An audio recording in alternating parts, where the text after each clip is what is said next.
Hello, hello, hello, and welcome. Of course, this is the Texas is Live, and I am Shane Moore. I'll be here for the next 3 hours tonight, taking questions, comments, and personal experiences, and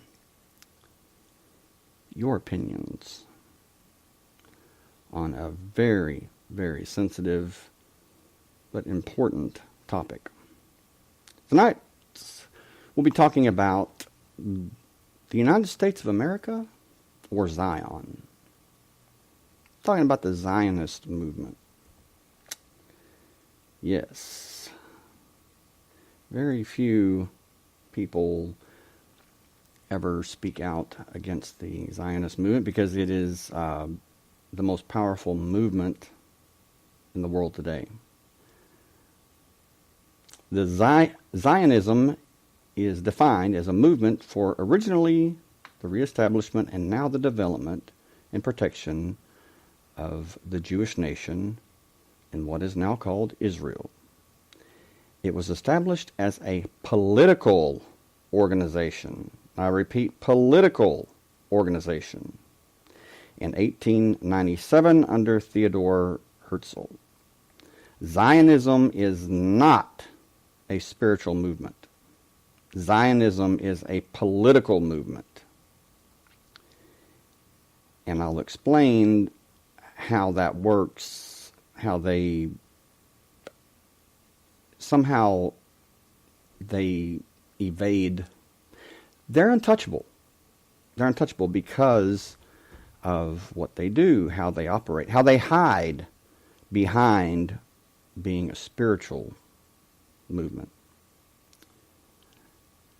Tonight I will also get in. I'm not going to pull any punches, okay? And I don't know. It may be the last time. They may kick me off of here. I don't know.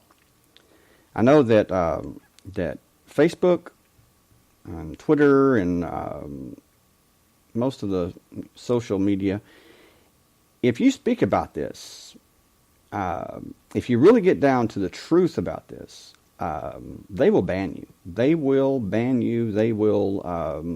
They'll shut you down. So I pray that that doesn't happen to me. But if it does, then so be it.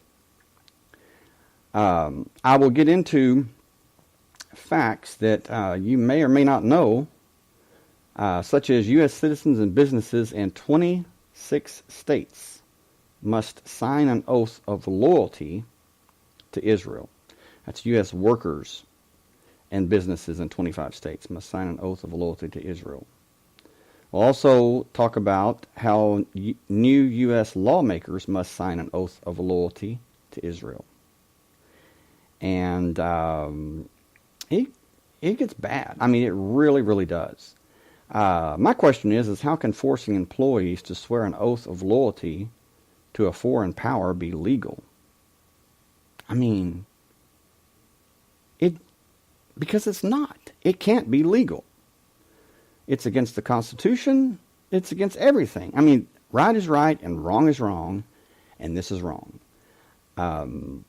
It's wrong on every level, and I just it amazes me at how many people have been deceived. Good people, intelligent people have been deceived into accepting this because of the protection, the protection of the deception of they claim to be something they're not, and that's how they get away with it. Welcome to the New World Order, people. And I know that is that's a catchphrase, term, whatever you want to call it, but it's the truth. That is their goal, and they are achieving it. So get ready. I mean, it's coming. I'm going to take a short break and allow listeners who want to join our live chat to do so. Also, especially with this topic, I welcome anyone who wants to wants to call in and talk about this, give me, your view on this and your opinions, your feelings, absolutely, please call in. Someone, either for agreeing with what I say, with what I present, or disagreeing with what I present. You may call in the United States, call 903-956-0055. Outside the U.S., just use the prefix +1, 903-956-0055. Take the short break and be back in 3 minutes. Buckle your seatbelts.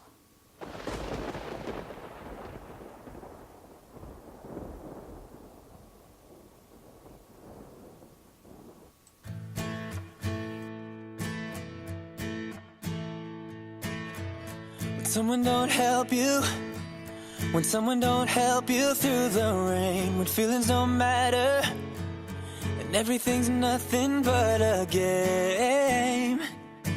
Just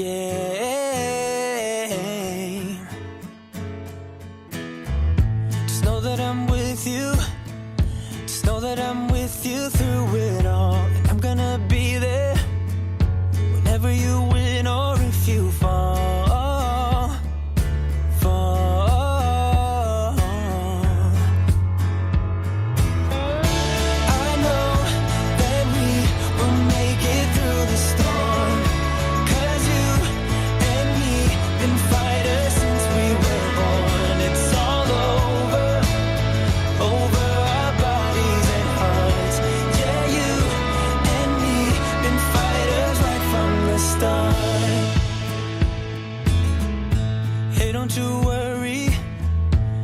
Don't you worry about a thing. You get what you're given, but it's never too late to spread your wings.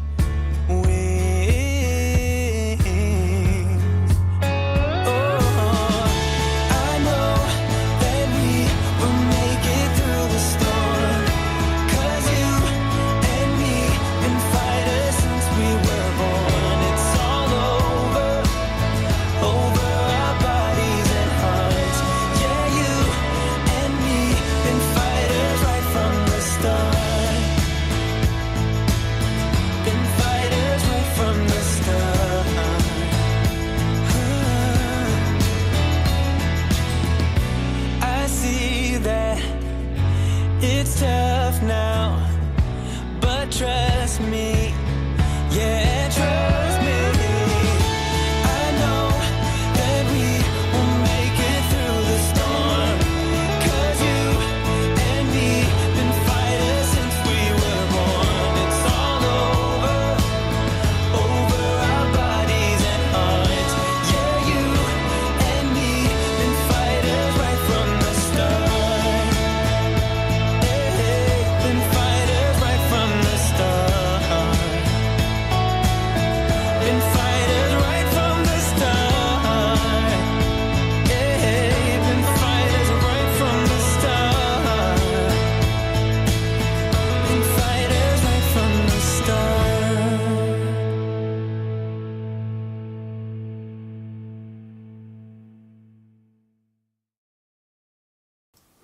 And I am back.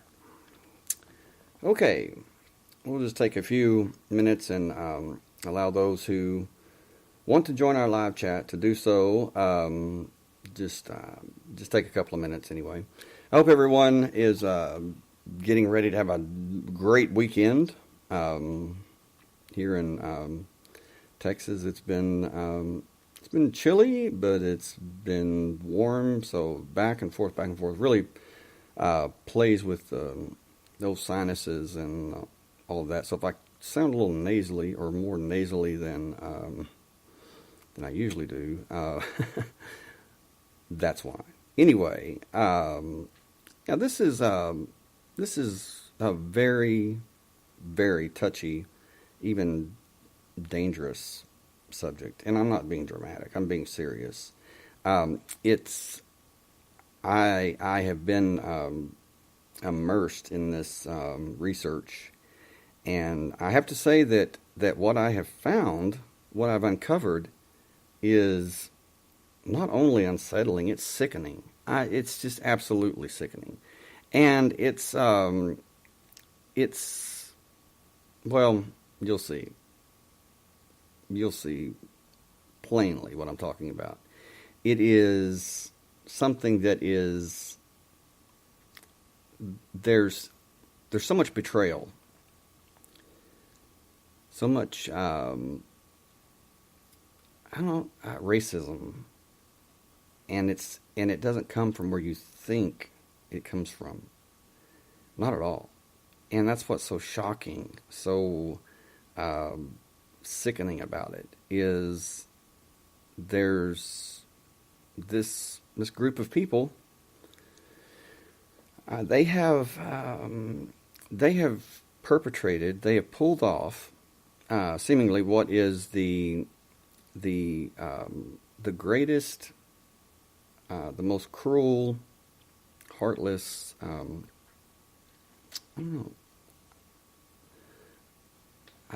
deception of all time. And when I say all time, I mean all time. It's amazing how how Jesus said in the Bible. And again, for those of you that are listening, that are new to listening, again, when I say something about what Jesus said or something about the Bible, I'm not preaching. I'm just simply presenting truth. If it wasn't truth, I wouldn't present it to you. So, but Jesus said, "Hey, Nazarene, glad you joined." As I told Randy earlier, one is a lonely number. So, thank you so much for being here. What I'm going to talk about is and as I said before we started, before the song, is if for some reason I disappear, not literally, but well, could, but if I'm kicked off of from podcasting or social media or whatever, so be it.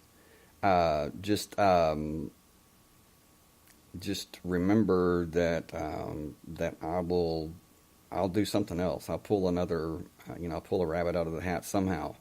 But and the reason I say that is because this is getting bad. This is getting bad. This is already bad. There are people who are speaking out against Zionism. Yes. Speaking out against it, and they're paying for it. They're paying for it in, the least of ways they're paying for it is they're being banned from social media, or they're being, their accounts are being suspended for like a month at a time, or, and you have to ask yourself, why is that? Why is this such a, why can you talk about any group, any people, and you're pretty much, you're fine. I mean, there's no problem. Talk about who you want to talk about. Say what you want to say. Insult who you want to insult, and it's fine. But the minute you speak out against Zionism or Israel or the so-called Jewish people, you're done. And as a matter of fact, you can be charged with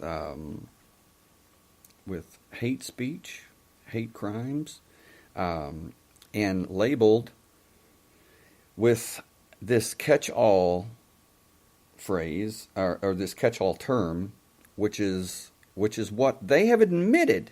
They've admitted using this term to shut people down.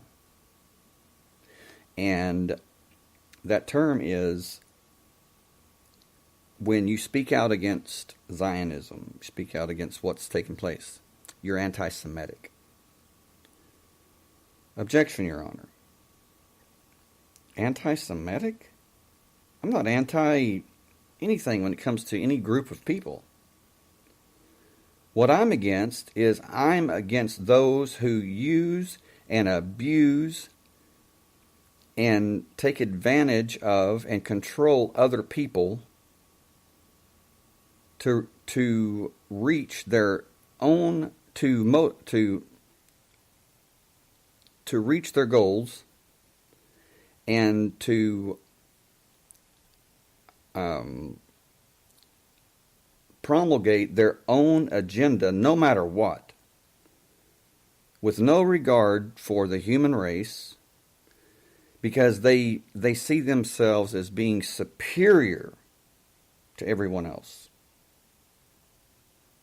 And they see themselves as our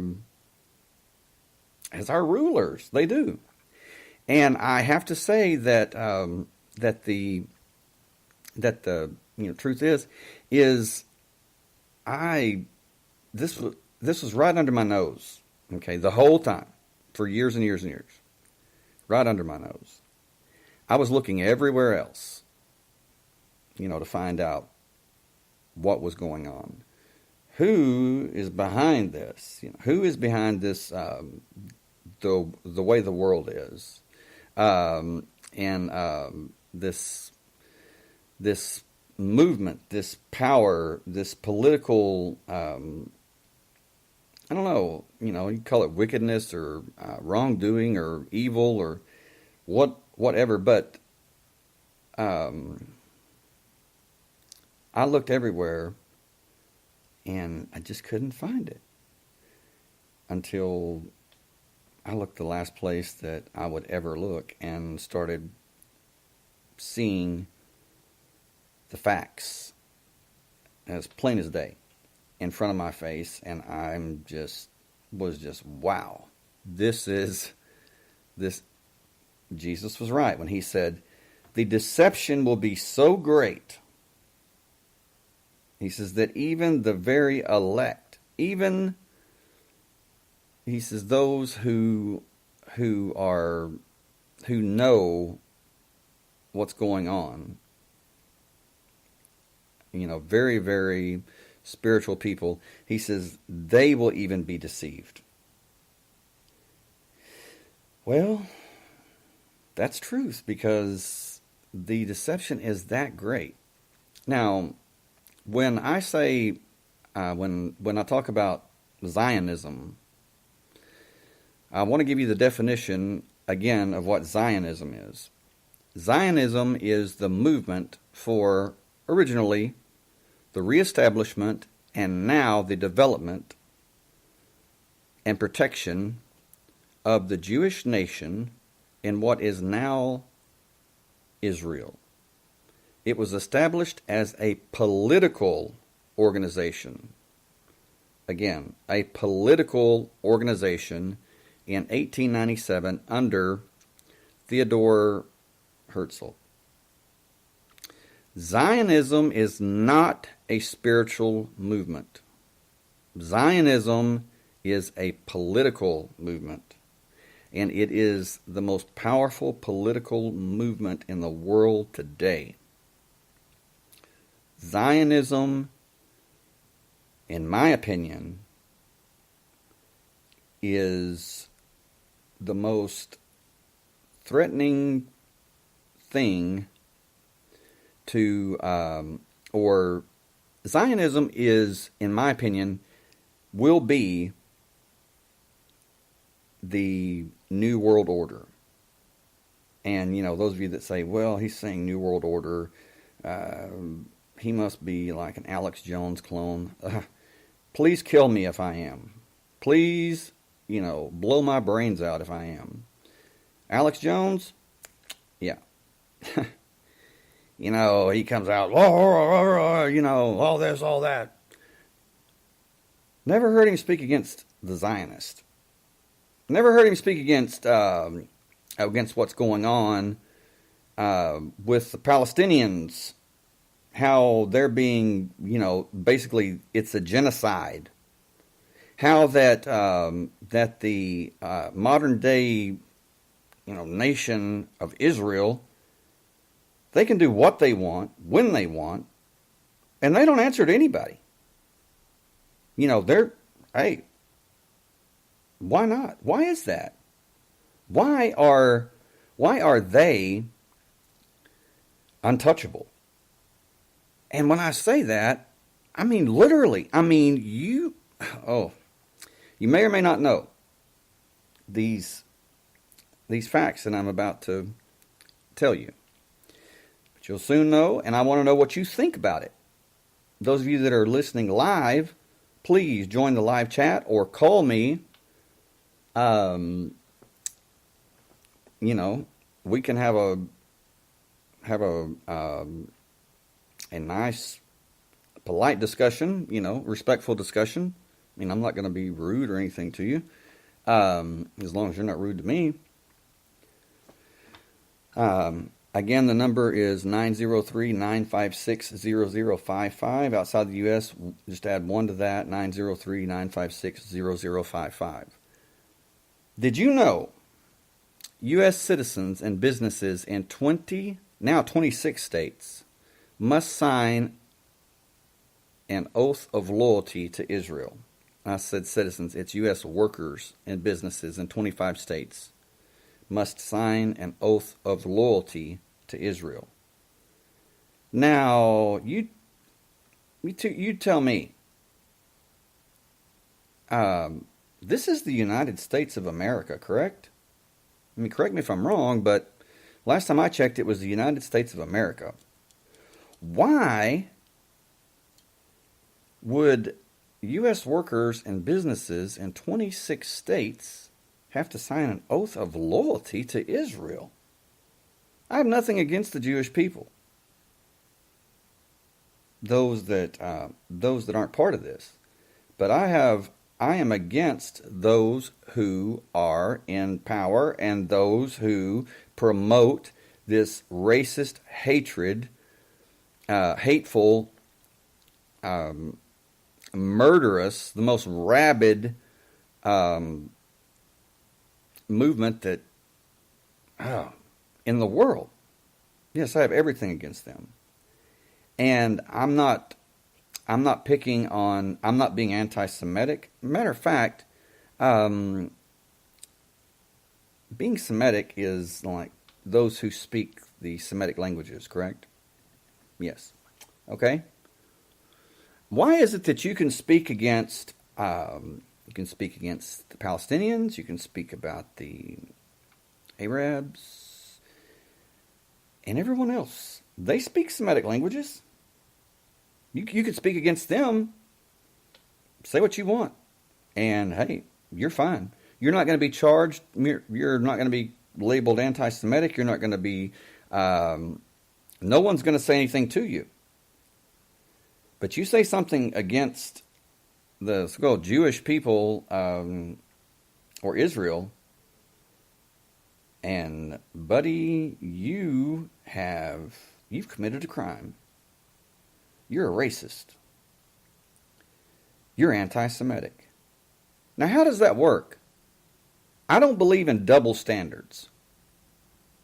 And forgive me for this, but that's bullshit. Plain and simple. That is bullshit. Any way you cut it. That is giving a certain group of people the right to cry out you're being anti-Semitic, and everybody jumps onto you like you're some kind of racist bigot. Nothing's further from the truth. With me, it's like I told Mona last night. I don't care who it is. I don't care that it's it's Israel. We're God's chosen people. Well, you know what? And this is shocking. But I'm gonna say it. Maybe if enough people grow a pair to say it, and could care less about what it may cost them, to speak the truth, maybe things would change. I don't think so, but maybe things would change. I may not change anything, but I'll damn sure promise you one thing. I won't go to my grave with people saying, "Wow, I wonder what he believed, what he thought about that." Because what I believe is, if they're supposedly God's chosen people, and they're doing the things they do, and being, they're so superior to everyone else, and they ask yourself this: who has all the money? I mean, really. Follow the money, follow the power. Who has all the money and all the power? Well, these people do. That's why that what I'm about to read may shock you, but this is why. This is why what I'm about to read has happened, and it's true. Did you know U.S. citizens and businesses in 25 states must sign an oath of loyalty to Israel? Citizens, U.S. workers. As of June 2018, 26 states had enacted laws punishing businesses that choose to boycott Israel. New U.S. lawmakers must sign an oath of loyalty to Israel. In 2017, one city in Texas even required businesses to certify that they would not boycott Israel before receiving hurricane aid. Now, if you have a business and you've been hit by a hurricane and you need your insurance money, or, you need to be, you need help, you're an American citizen. You're not an Israeli citizen. You're not a citizen of any other country.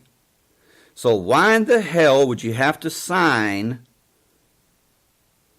your loyalty to a foreign power before you could receive financial aid from your government to pay for the hurricane damages? Well, can you see it? Can you see who has the power and the money? Yes. United States of America. United States of Zion. Who has the money? So-called Jewish people have the money. And I'm telling you, I'm going to say it. Some of you will, you may not understand, and you may hate me for saying this, but the people that have all the money and all the power in this world are not God's people. They're not God's chosen people. And if they are God's chosen people and they're doing the things they do, then I'm not serving that God. Count me out. I'm not doing it. Right is right and wrong is wrong, and insanity is insanity, and this is wrong at every level, and it is insane. I mean, you have a group of people who planned this return to Palestine for, and see, Patricia, you say, holy crap, my boyfriend and I had a discussion about how Israel had ties to our politics and media. Absolutely, they own it. They own everybody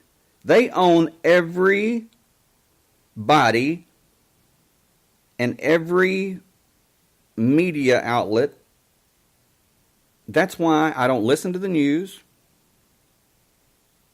Well, I listen to some on the internet, but Trust me, 99.9% of every media outlet, every newspaper, every magazine, every news channel is owned and filled with Zionist. Patricia, it is the movement, the political movement for originally the reestablishment and now the development and protection of the Jewish nation of what is now called Israel. It's a political movement. But they hide behind, well, we're God's chosen people. And I have seen them. I have seen the modern day Jews, or, they claim to be God's people. I have seen them say, people are talking to them and they don't know they're on camera. And they ask them, how do you feel about, the power and the influence and the money that the state of Israel has? And they're like, well, we don't have to thank the stupid Christians for, helping us, buying into this, And that's just it. You have people like John Hagee and, Billy Graham, for God's sake. He's, Israel, we stand with Israel, and if we don't, then, God will bless those who bless Israel, and God will curse those who curse Israel. Really? I ain't done a damn thing to Israel. Nothing. There's many people that haven't done anything to Israel. Would you say that they're blessed or they're cursed? Well, they're damn sure not blessed. They're cursed. Reason is because behind closed doors, these same people that John Hagee and Billy Graham and all these evangelists and big pastors and these big churches stuff to rub elbows with and a night to honor Israel, and let's raise money for AIPAC, and let's raise money for these, to send money to Israel and help God's people and everything. Truth is behind closed doors, these people that you call God's chosen people, they hate your guts. Matter of fact, you piss them off because they truly want you dead. They want you off the face of the earth, but you're useful to them because you raise money for them and you promote their agenda. But truthfully, you make them sick because you're not one of them. And because you're not one of them, you are subhuman. You're goyim. Goy. That is cattle. They view the Gentiles, the non-Jewish people, as cattle. You are subhuman. And I'm serious. It is horrible that if they have their way, when someone moves to Israel, let's say someone decides to move to Israel, and if you're not Jewish, you can live there, but you have to abide by the Noahide laws, 7 Noahide laws, which we'll get to that later, and you have to basically serve the Israelis. You are not an equal citizen.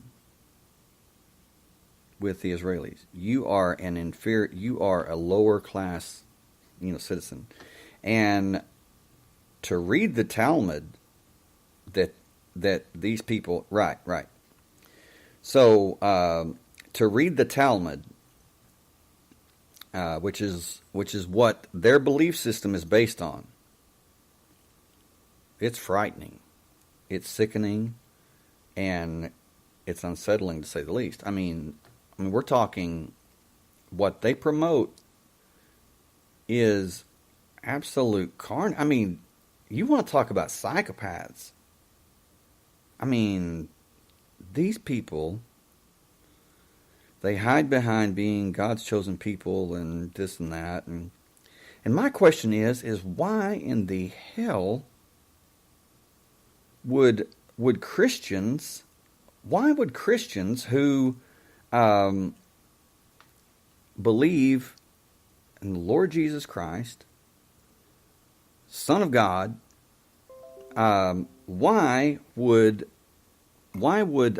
Christians stand next to or stand with people who laugh and celebrate about they're the ones who were responsible for having Jesus executed? They hate Jesus. They say Jesus was a bastard, that he was born illegitimately, and that Mary was a whore. Tell me how you stand beside someone who says things like that and believe that, and they say that that Jesus is in hell right now, boiling in excrement, and it makes them happy that they wish they could hear his screams.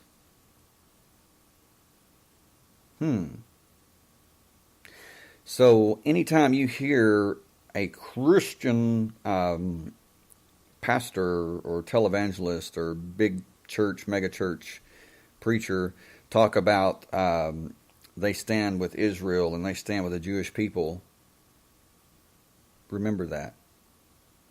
Remember that. Look it up. Do the research yourself. Don't just accept what I say because I say it. Do your own research and you'll see it. It's horrible.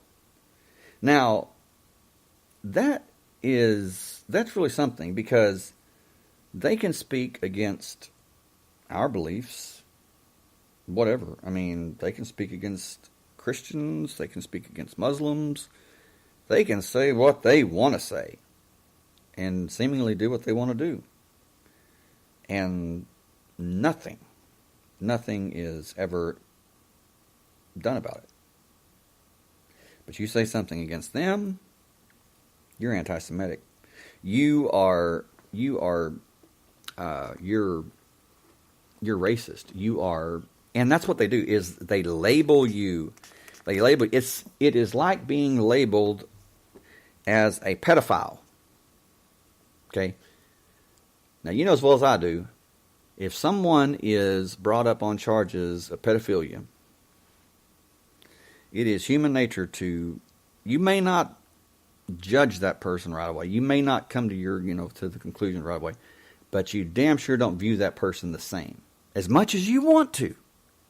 And you may not have anything against them. You may not even believe the charges. But correct me if I'm wrong, you don't look at that person the same way when they are charged with pedophilia. It's impossible to do so. So that's what these people, that's what they count on. That's what they have working for them. And like I said, tonight I'm not pulling any punches. I'm going to tell it like it is. And if I can't do the podcast anymore, if I'm kicked off social media, then so be it. But I'm going to speak the truth. I'm going to give the facts. I'm going to give the proof to back it up.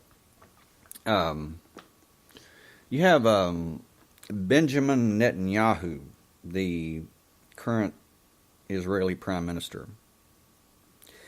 Okay, the elections in Israel are April the 9th.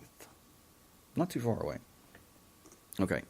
I told Mona, I said, look, watch for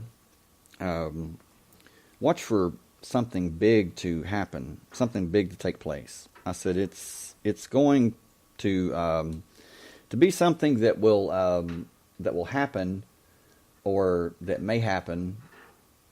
And since I research this and do my homework before I share with others, I have seen a pattern, that when there's when election time comes up, either in the United States or wherever, that usually something big happens, and I don't think that's coincidence.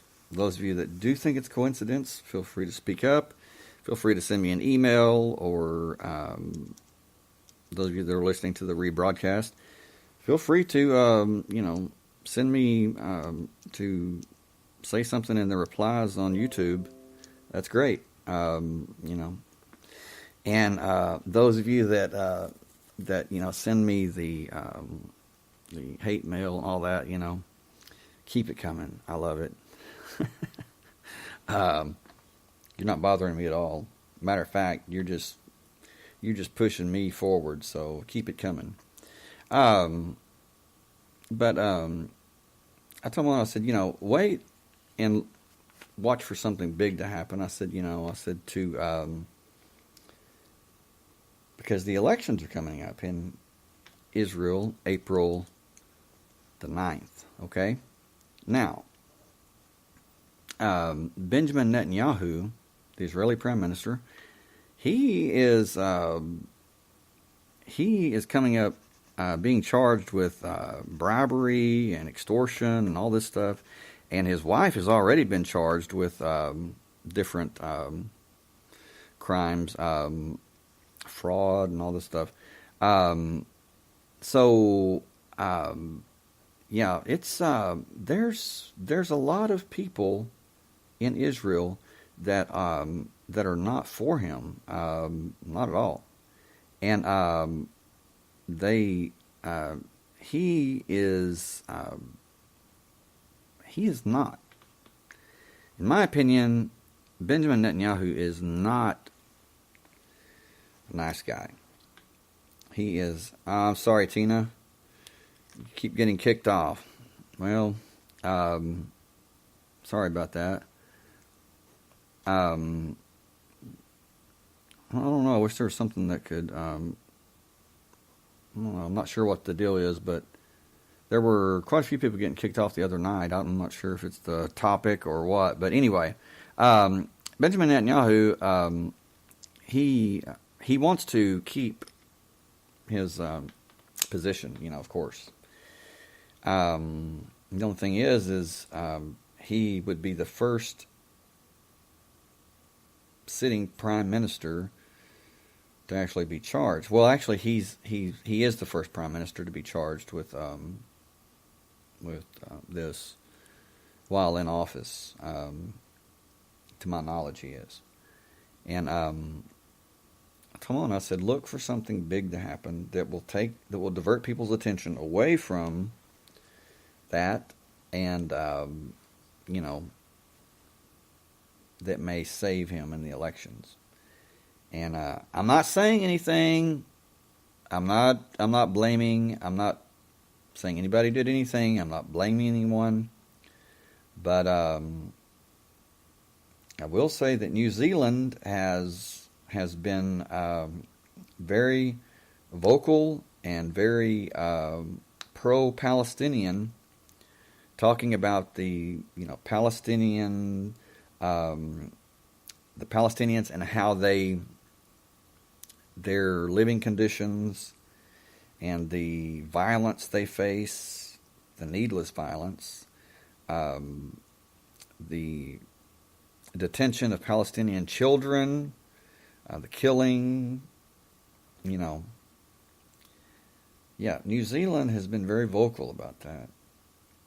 And then Again, I'm not blaming anyone. I'm just saying that 49 people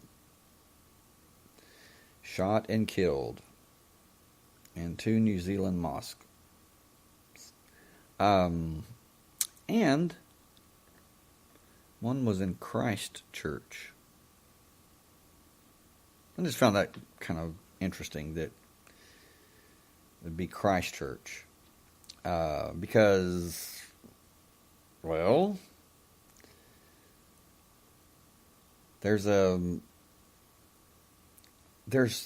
false flags that go on all the time. And it's like, the next time that there is an act of terrorism, please, please, please hold your horses before you start, going off on any group of people, or you say anything about anyone, because things are not what they seem. The reason I say that is because in the past,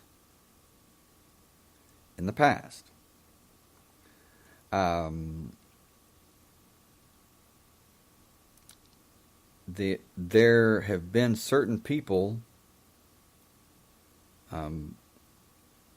Jewish people, Jewish leaders, who have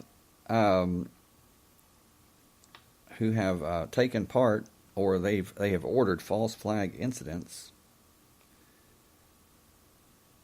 so they could do what they needed to do and achieve their own ends, such as bombings, acts of terrorism. Just like in the 1948 bombing of the King David Hotel. Let me pull that up. What I have on that. It is it's really shocking. It's really something, that let's see.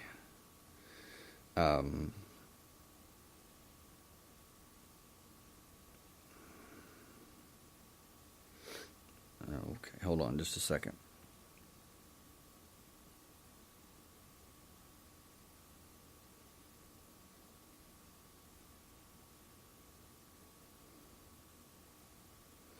Okay.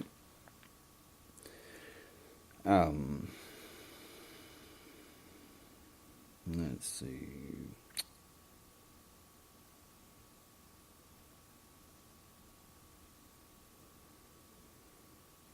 The King David Hotel bombing in 1946 in Jerusalem killed 91 people. And I believe it was the first Israeli Prime Minister, David Ben-Gurion. Let me make sure.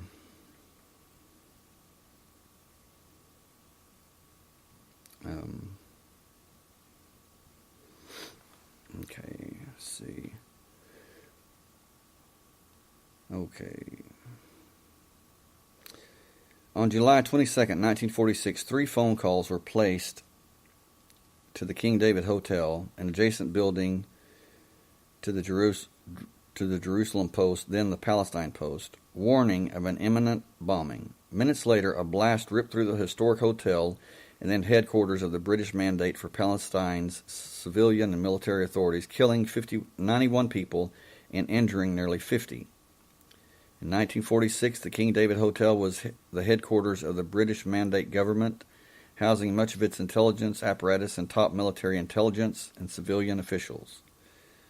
It goes on to say that the Irgun, which was a Jewish group, led at the time by none other than Menachem Begin, future Israeli Prime Minister. Menachem Begin, remember that. The Irgun led at the time by Menachem Begin, was furious about the British raids. The organization feared that details of its operations and the identity of its operatives would be compromised when the seized documents were examined. The Irgun wanted to retaliate for the arrest of some 2,500 Jews, mostly fighters, in the raids the month before. By bombing the hotel, the Irgun believed it could destroy the seized documents and at the same time send a strong message to the British, whom it was actively fighting as part of the Zionist bid to end the mandate and establish a Jewish state. On the morning of July 22nd, that's a date that I've talked about before, 722, better known as Pi, believe it or not. Yeah, it's very important to these people. Numerology and all that. Very important to these people. The morning of July 22nd, Irgun members disguised as Arab hotel workers. Again, Irgun members disguised as Arab hotel workers managed to sneak into the basement kitchen of the King David Hotel, carrying milk cans filled with nearly 800 pounds of explosives. The cans were placed near support columns in the hotel's southern wing, which housed the British military headquarters. Soon after placing the bombs, the Irgun operatives detonated a small explosive outside the hotel with the intention of clearing the vicinity of civilians. Shortly after noon that day, a teenage Irgun member made 3 phone calls in a matter of minutes warning that a bomb had been placed in the hotel. The first call placed to the hotel switchboard was received but most likely ignored and not passed on to the relevant authorities. The second call was to the French consulate, situated across the street from the hotel. The final warning call was placed to the Palestine Post, whose employees passed along the warning to British authorities. The final warning call did lead to a search of the hotel in which the bombs were discovered, but it was too late. Minutes after discovering the suspect milk cans in the hotel's basement, at 12:37 p.m., a massive blast rocked the King David southern wing, causing immense structural damage and killing 91 people, including British military and civilian authorities, as well as local Jews and Arabs who were in the hotel at that time. Following the attack, the British authorities launched a massive wave of arrests targeting Jewish fighters throughout Mandate Palestine. Thousands were rounded up and arrested. The bombing was nearly universally condemned by both Jewish and British authorities. David Ben-Gurion, in one of many clashes with the rival Irgun, called the organization an enemy of the Jewish people. In the blast aftermath, relations between Ben-Gurion's Haganah and Begin's Irgun never recovered, ultimately resulting in the end of the Irgun as an operative military organization 2 years later with the Altalena incident. Despite the target of the bombing being the British Mandate military headquarters, the attack was widely considered an act of terrorism due to the time due to the high number of civilian casualties it caused. To this day, the British refer to the bombing as a terrorist attack. Most recently, the British protested a 2006 ceremony commemorating the 60-year anniversary of the bombing held at the hotel, attended by now Prime Minister Benjamin Netanyahu. The bombing, which remains the deadliest to have taken place in Israel since, is rarely called an act of terrorism today in Israel. Part of the long campaign for independence against the ruling British Mandate government at the time, it is thought as one of several key events that led the British to reevaluate their long-term presence in then Palestine. Although not directly, it would be difficult to diminish the importance of role that the King David Hotel bombing played in ending the Mandate and helping lead to the establishment of the State of Israel less than 2 years later. Now you see how that bombing, the deadliest to have taken place in Israel,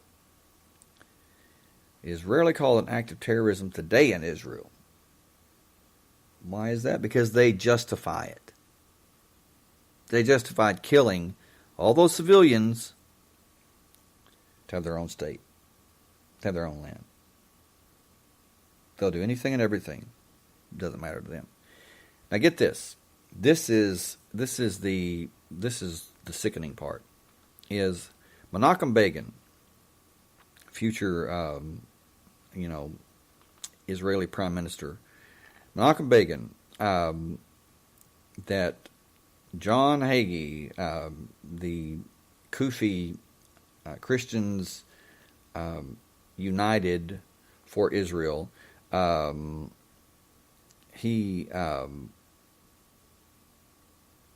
Begin was on the some show about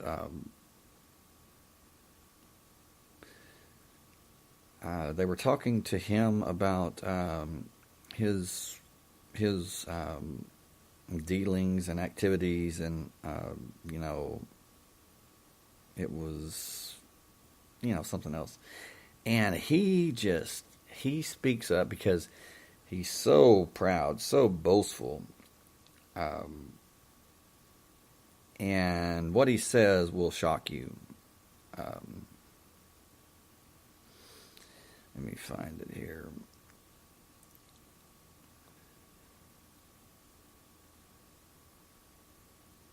Okay. All right.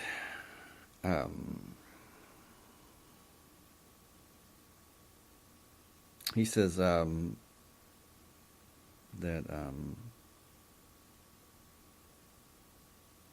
this reporter, she was talking to him, and she said, I understand that you took credit for the bombing of the King David Hotel in 1946. He says, yes. He's very proud about it, And she says, okay.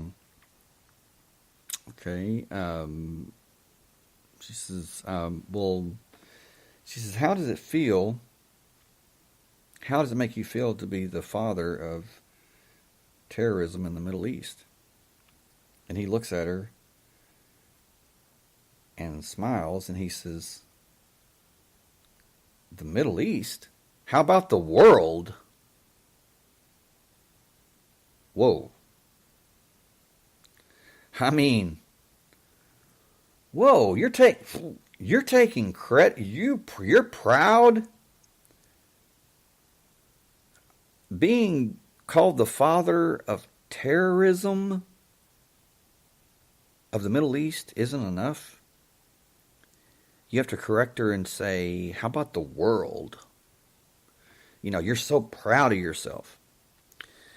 Menachem Begin, quote, our race is the master race. We are divine gods on this planet.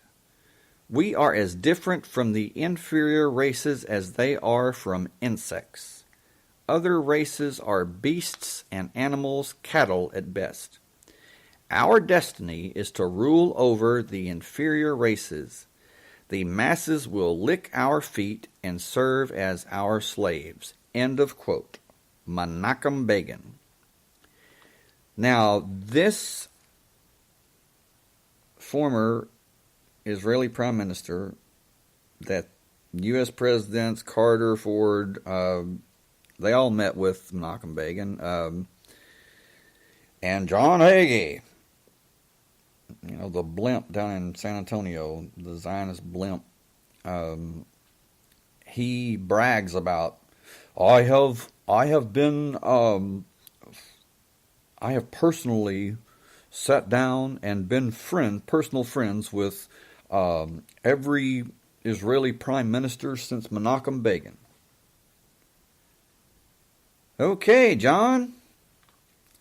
That's great. Hats off to you. But why don't you waddle over here and waddle, because that's what you do. You're like a weeblo. Anyway, and you're preaching, you're preaching God's word, right? Why don't you preach on gluttony? How about that? you know, because you make fun of everyone else as being, mental midgets, and you get into your tirade like that, and you're all for Israel. Okay, Humpty Dumpty, explain this to me. And I'm going to read this again. Menachem Begin, who John Hagee's friend, and I'm sorry, but I'm not kissing anybody's ass. I'm damn sure not licking their feet. So, Menachem Begin says, quote, "Our race is the master race. We are divine gods on this planet. We are as different from the inferior races as they are from insects. Other races are beasts and animals and cattle at best. Our destiny is to rule over the inferior races, and the masses will lick our feet and serve as our slaves." End of quote by Menachem Begin.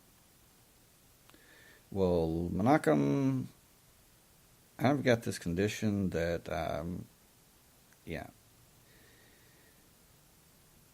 would rather be put through a meat grinder and jump in a pool of alcohol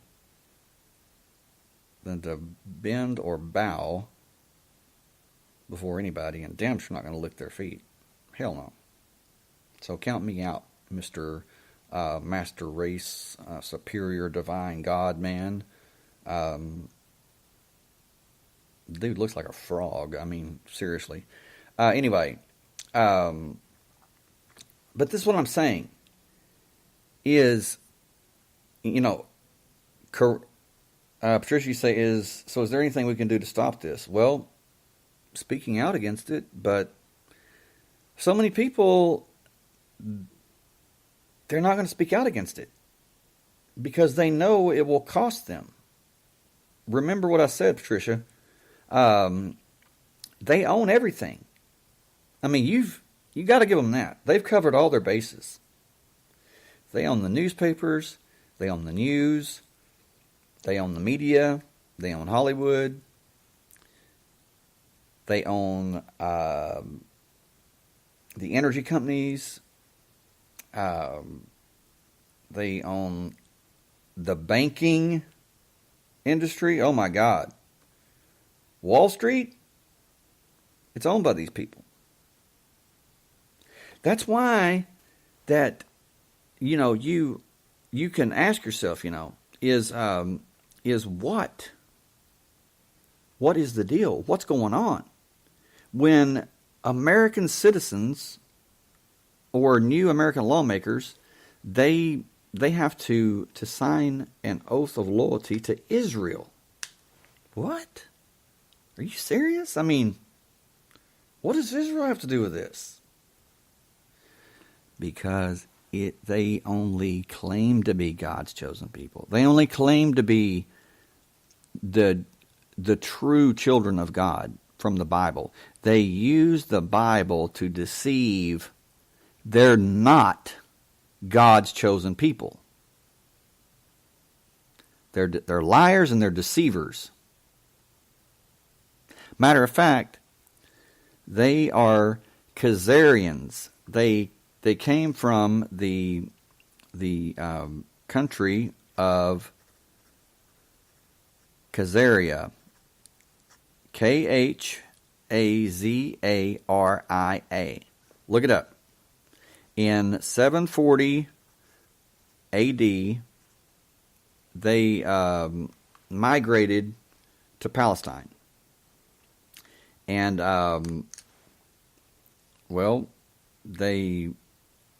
they were kicked out of Russia, or what was then Russia, because they caused so much problems. They were the history shows that they were so reprobate. They were so they caused so many problems that they were kicked out, and so they made their way to Palestine.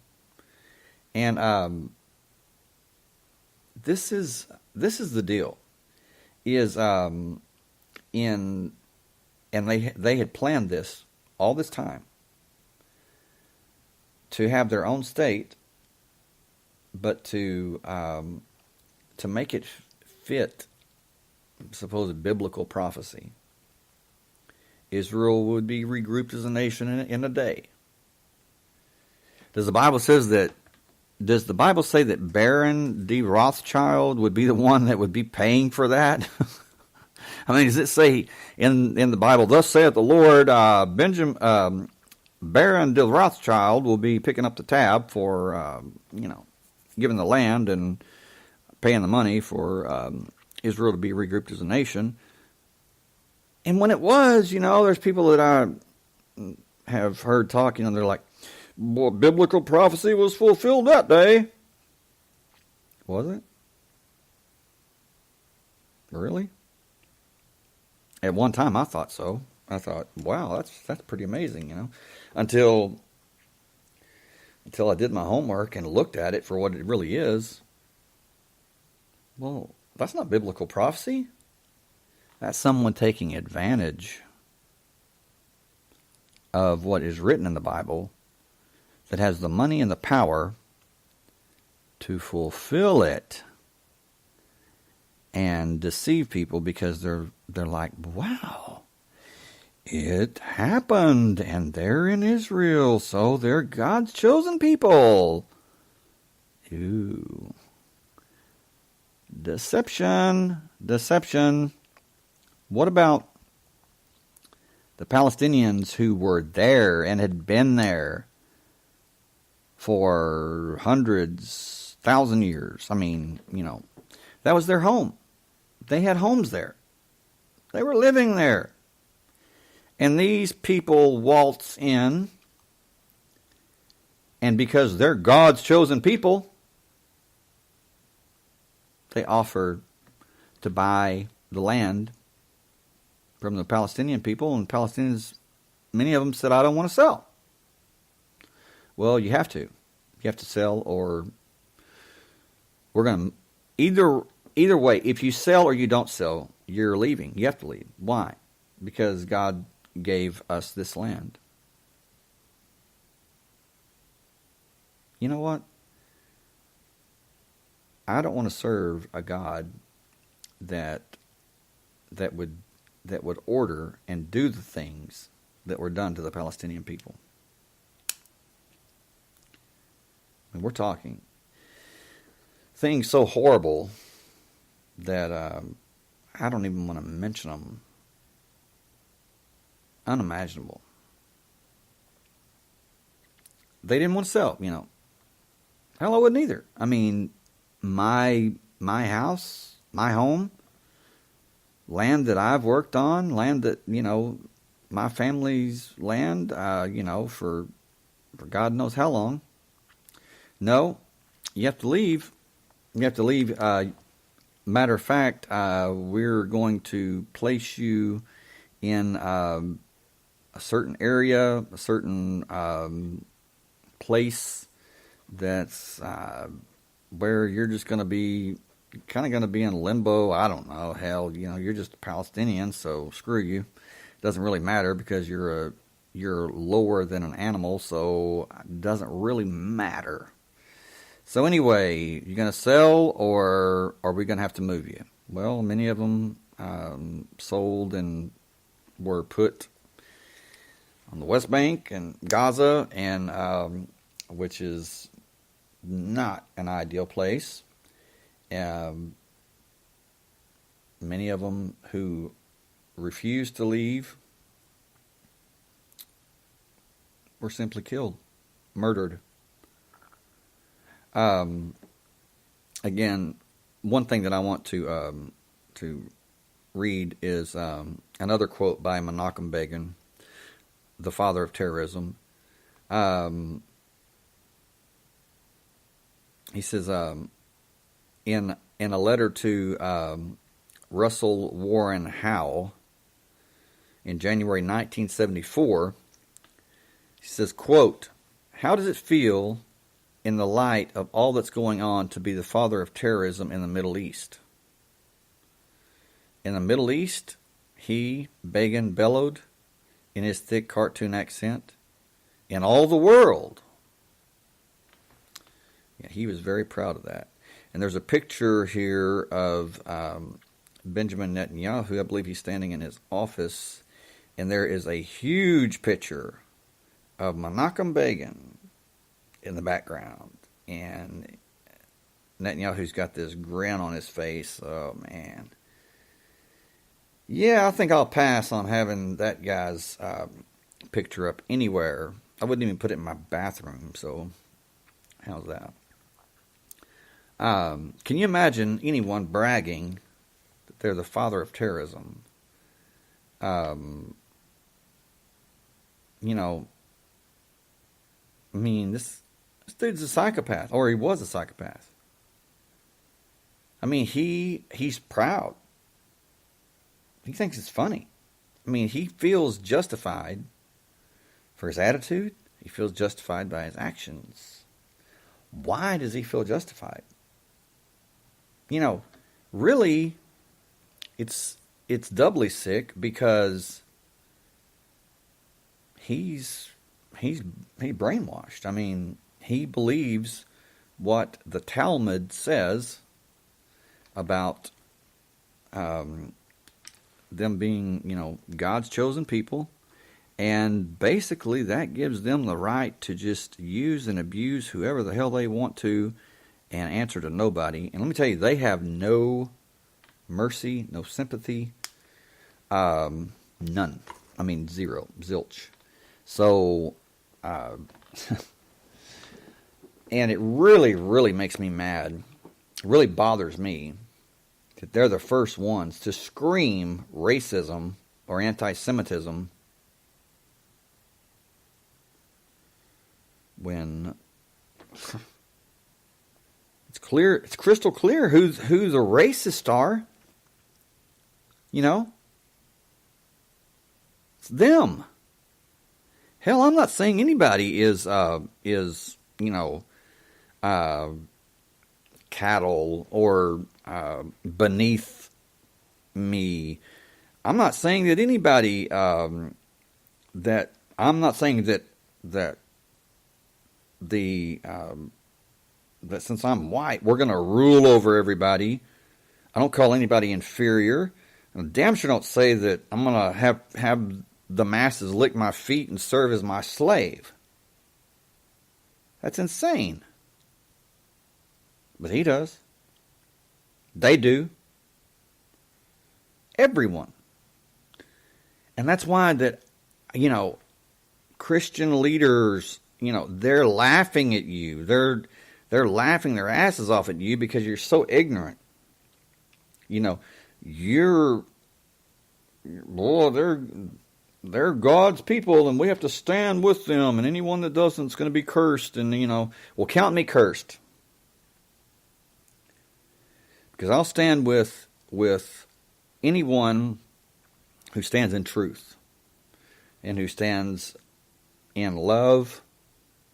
I'm not saying that there's not a time for war, but I'm saying that I will stand with those who stand in truth and stand for good, not for those who brag about being terrorists and who brag about being superior, who think they're superior to everyone else.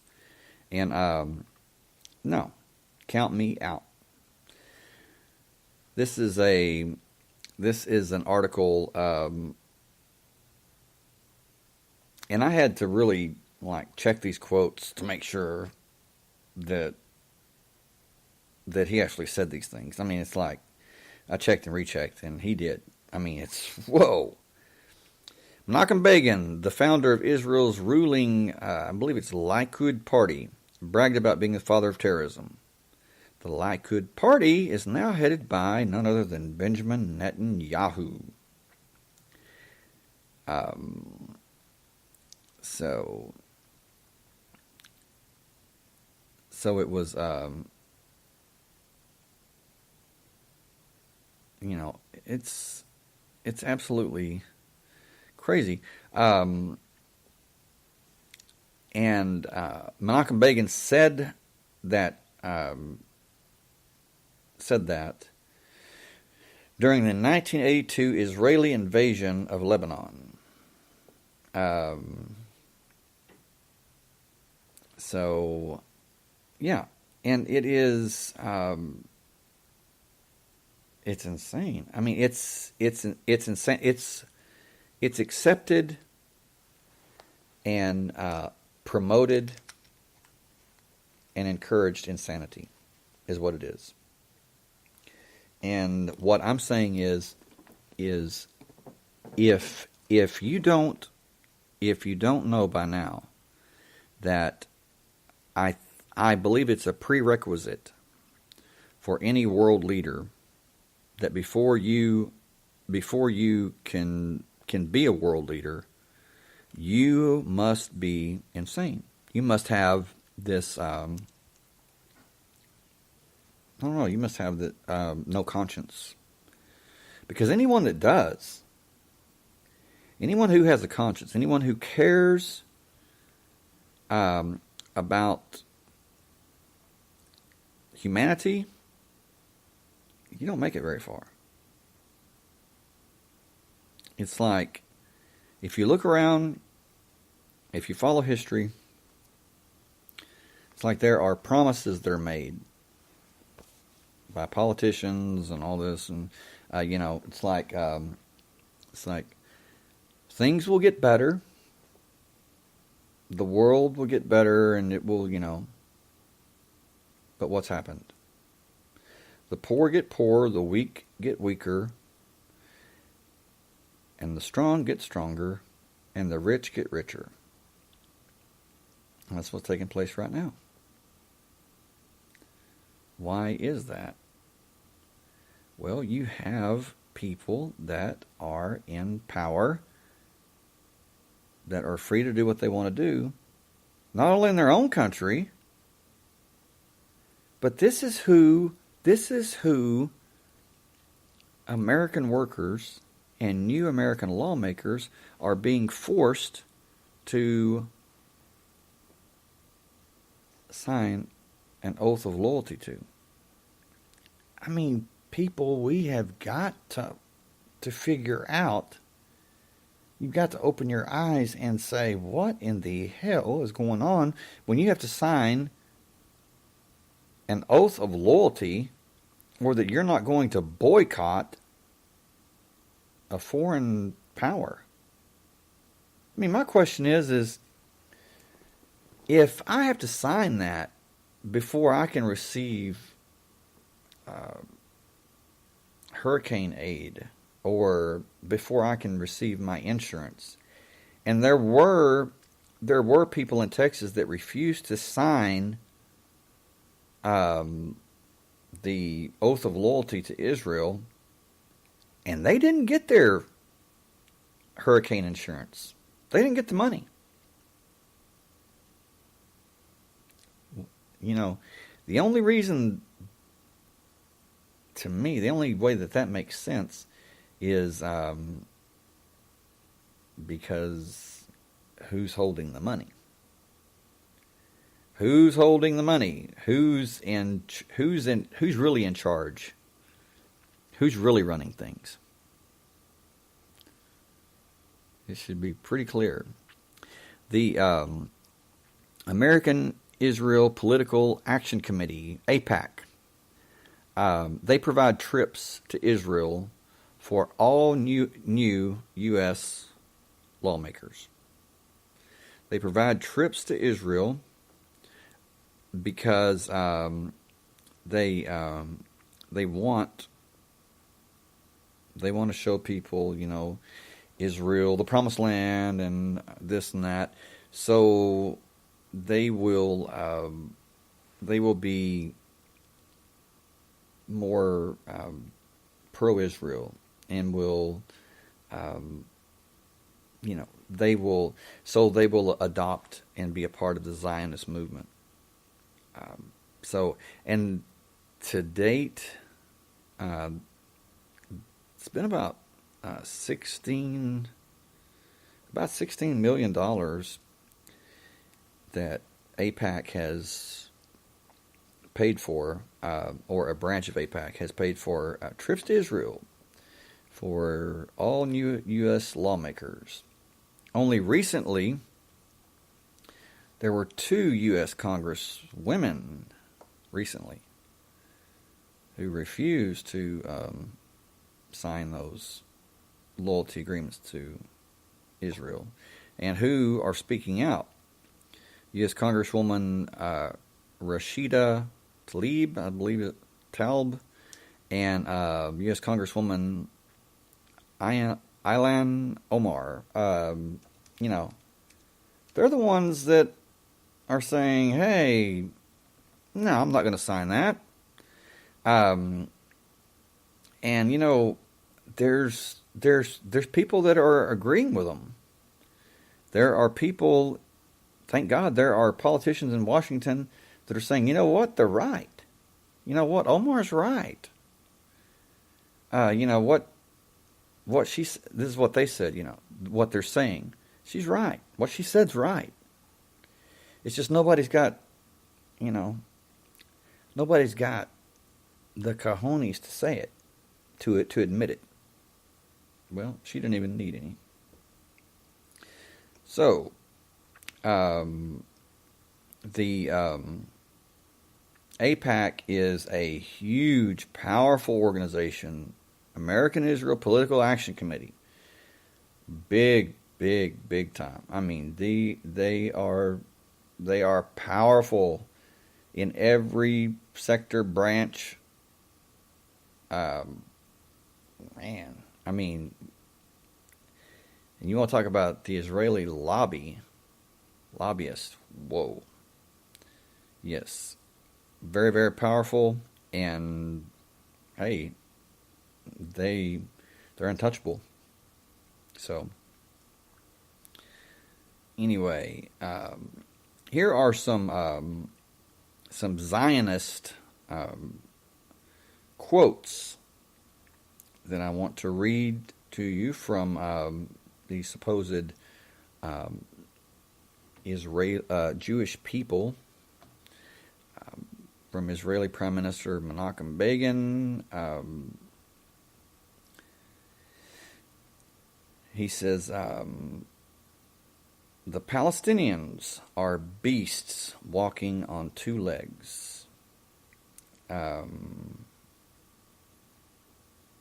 David Ben-Gurion, the first Israeli Prime Minister, May 1948, to the General Staff. He says, quote, "We must use terror, assassination, intimidation, land confiscation, and the cutting of all social services to rid the Galilee of its Arab population." End of quote.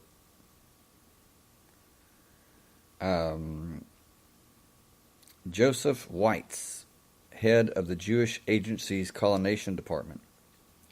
Quote, "Everyone has to move, run, and grab as many hilltops as they can to enlarge the settlements, because everything we take now will stay ours. Everything we don't grab will go to them." And then Theodor Herzl, founder of the World Zionist Organization, speaking of the Arabs in Palestine, says in his complete diaries on June 12th, 1895, quote, "Spirit the penniless population across the frontier by denying it employment. Both the process of expropriation and the removal of the poor must be carried out discreetly and circumspectly."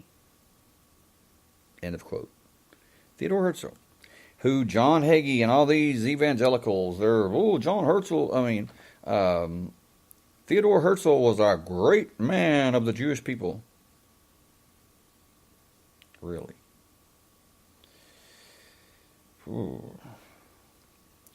Rabbi Yitzhak Ginsburg, head of the Kiver Yosef Yeshiva School of Talmud in Nablus, stated, quote, "The blood of the Jewish people is loved by the Lord. Therefore, it is therefore redder, and their life is preferable." End of quote. It's like, yeah. the Jewish people are loved by the Lord, but he basically thinks everybody else sucks. Okay. Big deal. Whoa, I'm so worried. No, I'm not, because you're not really God's chosen people. Damn sure not God's favorite person. I could say something, but I will refrain. Yitzhak Ginsburg, 5 general religious duties which lie behind the act of the saintly. Late Rabbi Baruch Goldstein, may his blood be avenged. He says, quote, the killing of a Jew by a non-Jew, a Palestinian, is considered essentially a good deed, and Jews should therefore have no bad feelings about it. So what he's saying is, the killing of a Palestinian or a Gentile by a Jew is considered a good deed, and the Jew should therefore not feel bad about it. He's just doing God's work, right? 1923, radical Zionist Zeev Jabotinsky, spiritual father of not only of Israeli Prime Minister Menachem Begin, but of Brooklyn Rabbi Meir Kahane, wrote, the sole way for Jews to deal with Arabs in Palestine was through total avoidance of all attempts to arrive at a settlement, which Jabotinsky termed the Iron Wall approach. Not coincidentally, a picture of Jabotinsky graces Prime Minister Ariel Sharon's desk, or former Prime Minister Ariel Sharon's desk. So, it's like, the influential Israeli Rabbi Ofadia Yosef said during a sermon preceding the 2001 Passover holiday, quote, may the holy name visit retribution on the Arab heads and cause their seed to be lost and annihilate them. End of quote. He added, it is forbidden to have pity on them. We must give them missiles with relish, annihilate them, evil ones, damnable ones. End of quote. April the 12th, 2001. So, something that I want to say too is that last night, or this morning, well, now it's after midnight here, so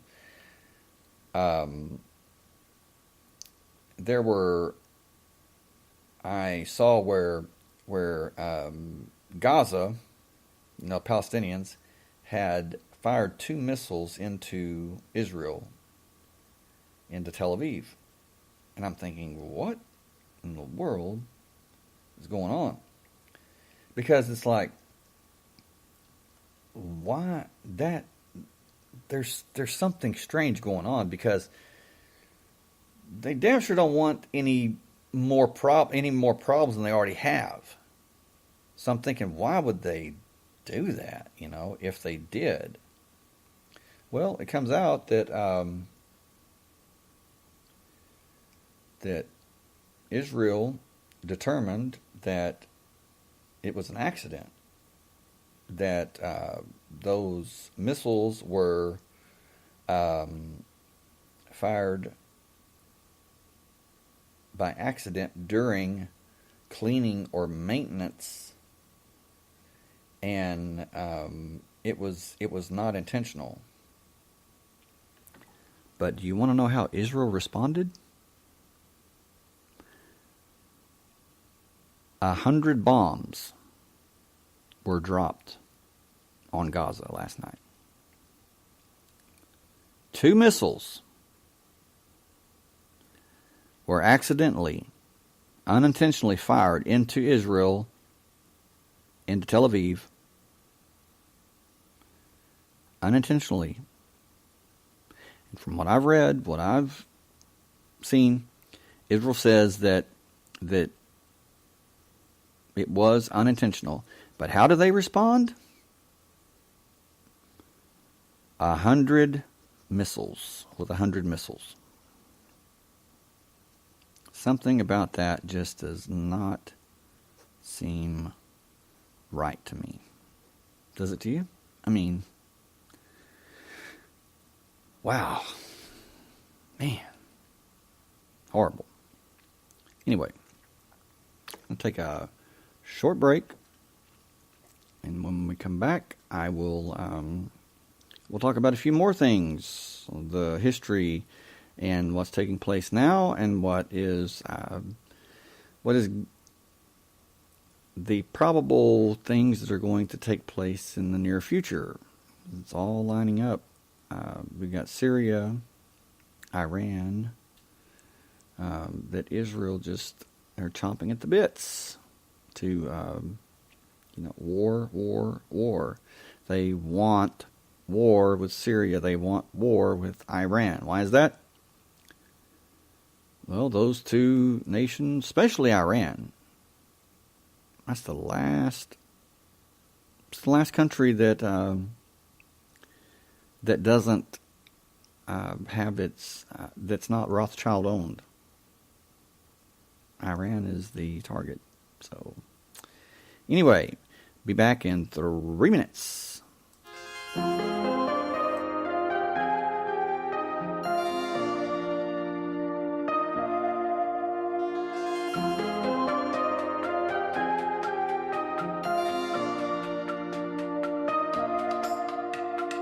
Darkness falls, walking empty corridors, dusty roads, seeing things never shown.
And I'm back. Anyway, this is pretty shocking. I mean, I realize that because most of my life, especially growing up in excuse me, and in my early 20s,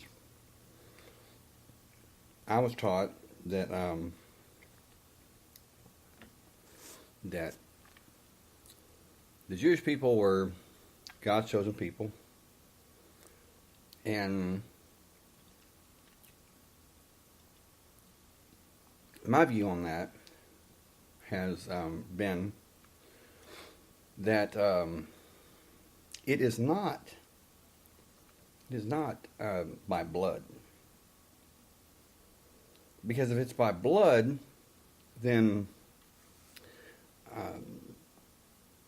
Christ died in vain, correct? I mean, come on. Those of you Christians that say that Israel, that the Jewish people are God's people by blood,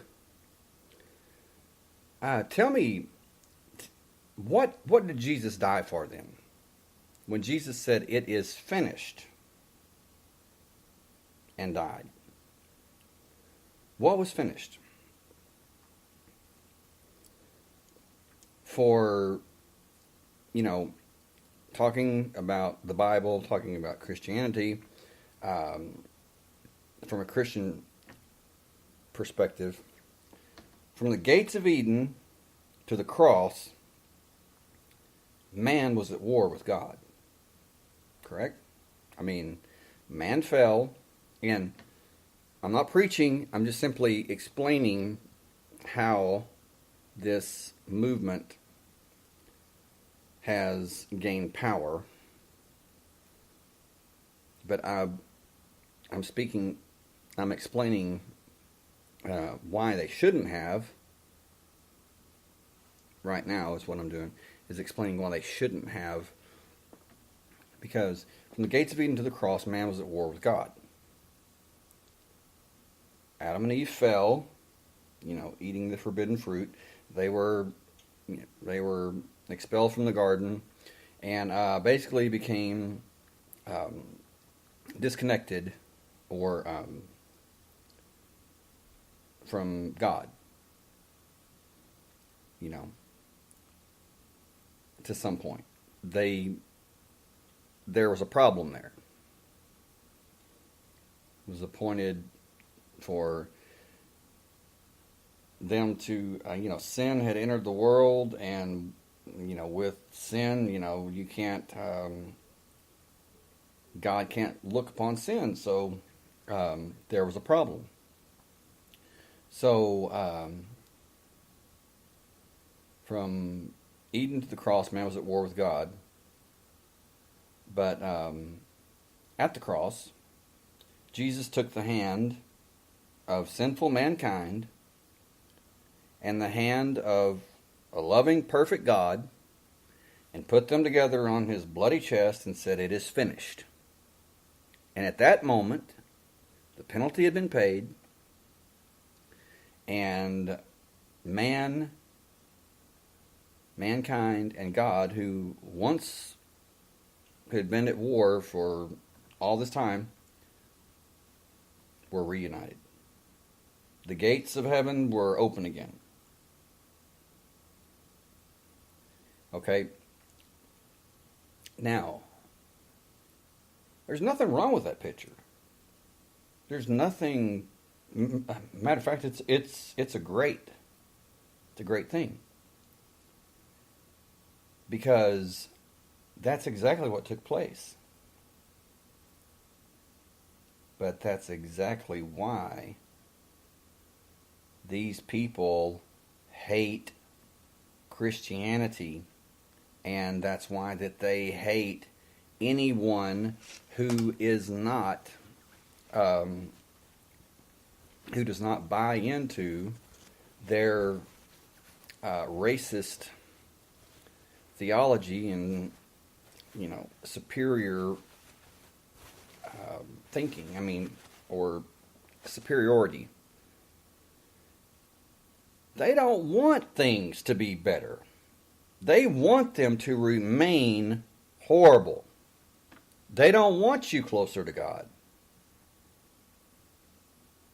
They don't want you to accept anything or anybody that's going to make you feel better about yourself, or that's going to save you from yourself, or that's going to lead you to freedom.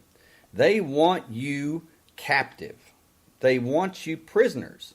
And the quotes I've read from these Jewish leaders, how in the hell can anybody in the world side or be for these so-called Jewish people? And when I say Jewish, I'm not talking about the true Jewish people, because there are many people in Israel right now that I look at as true Jewish people, and they are saying we are against Zionism. We are against it. And these are actual Jewish men.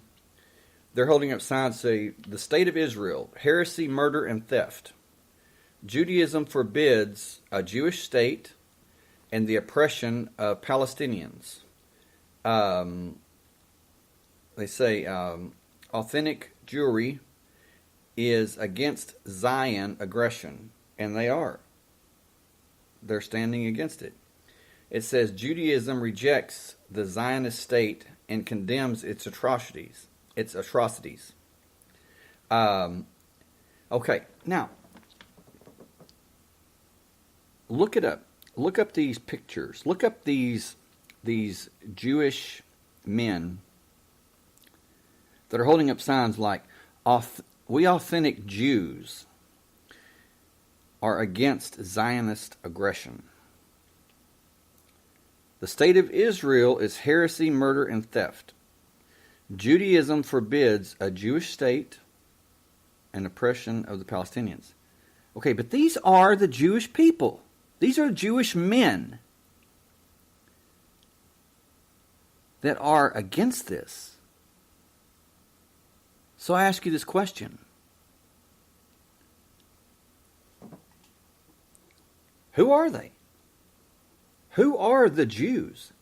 Because these people are vastly different from Netanyahu and Begin and Yitzhak Rabin and all these people that have been in power. They're definitely different from. They dress different. They look different. I mean, they're the ones with the beards and the black hats, and they wear the black, and and I'm not saying that everyone that does that is an authentic Jew, but these people are against what's taking place in Israel. They're against Israel as a state, because they say that there should be no state of Israel. They say this, not me.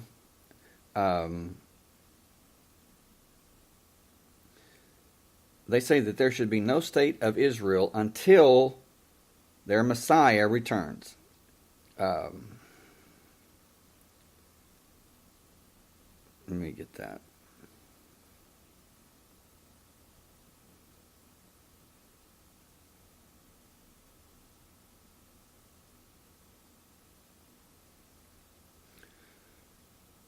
Okay, and it says so that is their beliefs. That is their belief, is that there should not be a temple built, a third temple built, until their Messiah, their Mashiach, returns, and then the temple can be rebuilt.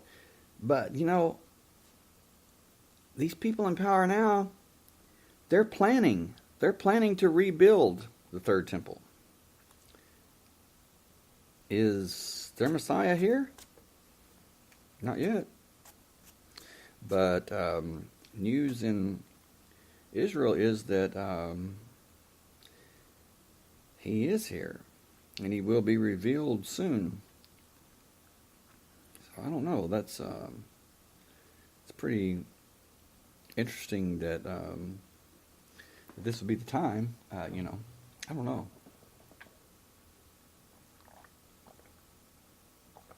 But these people, these Jewish men,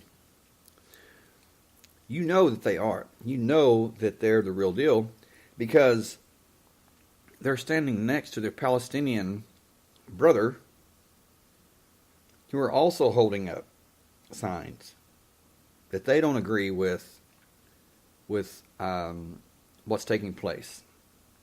They don't agree with the violence. They don't agree that the Jewish people are superior to everyone else. And this is a Jewish man and a Palestinian man standing together in solidarity against tyranny, against this totalitarian, psychotic regime that seems to rule the world. I mean, when you have American workers, you have people that they can't collect, aid in their own country until they sign their loyalty to Israel. Houston, we've got a problem. We've got a big problem. And then you've got these former prime ministers who Netanyahu obviously worships. I mean, he's got their picture, he's got Begin's picture up in his friggin' office or whatever. Begin talking about, they're trash, they're going to serve us, they're going to lick my feet and worship me. Dream on, buddy. Dream on. That's not going to happen.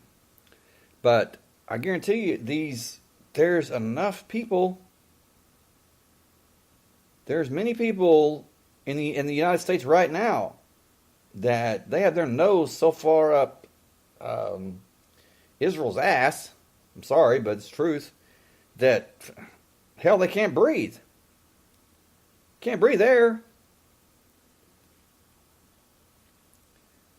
I'm saying right is right and wrong is wrong. And I don't care who you are. Your nose does not belong. Your nose does not need to be up any ass following somebody blindly just because they claim to be superior and because they say that something in the Bible talks about that they are and everything. No, get your nose out of their ass. Do your homework. And you'll find out how you've been deceived, how you're being used, and how if they had it their way, you'd be dead. They're shaking your hand. They're acting like they're your friend. It's like, I keep coming back to him. John Hagee, poor guy. I mean, he seems to be pretty intelligent until he starts talking about Israel. And then his IQ is lower than his shoe size. I mean, intelligence, reasoning goes right out the window. Matter of fact, he talks more about Israel than he does Christ. He's a pastor, for God's sake. It's Israel this, Israel that. He's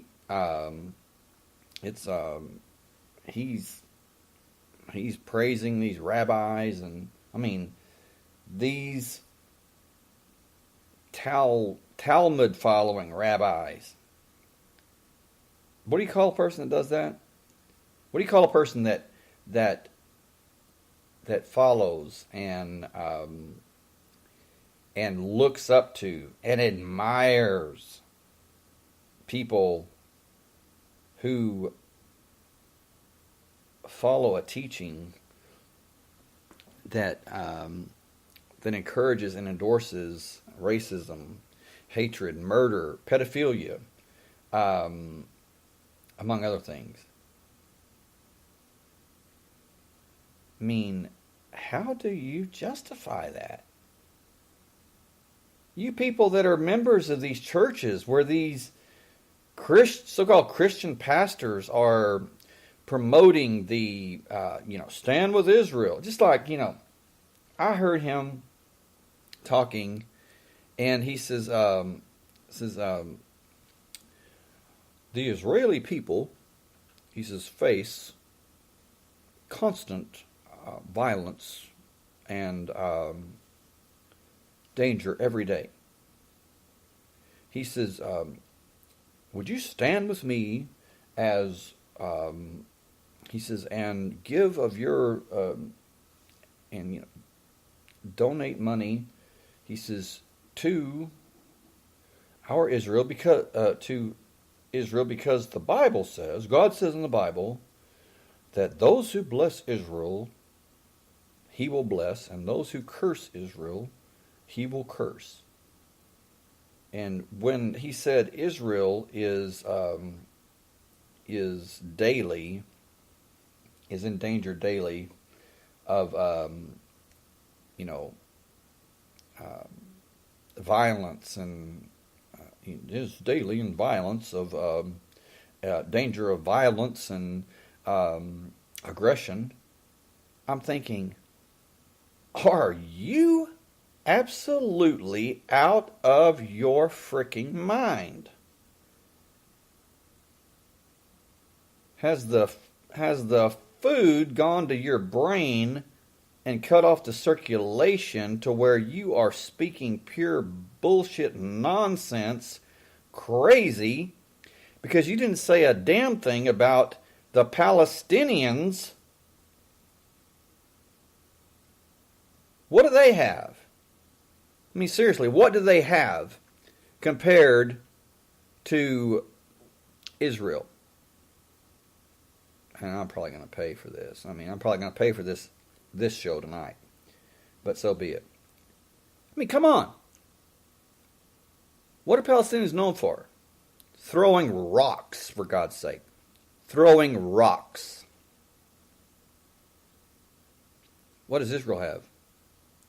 What does Israel have that no other Middle Eastern country has or is allowed to have? Well, they've got nuclear weapons, correct? Check it out. Yes, nuclear weapons. Why? Why can Israel, why are they allowed to have nuclear weapons? By the way, provided by the United States, by the way. Why are they allowed to have nuclear weapons? But Iran is, watch this, trust me on this. Iran is their head is on the chopping block right now over the nuclear weapon, making nuclear weapons or whatever. Lie. I don't think that Iran's making nuclear weapons. I don't think they want to make nuclear weapons. Hell, they don't need it. They don't want it. They're not going to do something that's for sure going to get them wiped off the face of the map. They're not idiots. I listened to Mahmoud Ahmadinejad, or whatever his name is, and I'm not for anybody. I'm not against anybody. I'm just telling you the truth. This guy was very composed, very calm, very collected, and he's like, he asked the reporter who started out pretty, biased against him. By the way, at the end of the interview, the reporter was really impressed, and I was too. And again, I'm not I'm not taking up for anybody. I'm not backing anybody. I'm just simply stating how I felt. This guy says, she said, is Iran making, or attempting to make nuclear weapons? And he smiled and he said, no, not at all. He says, we have opened our doors to inspectors.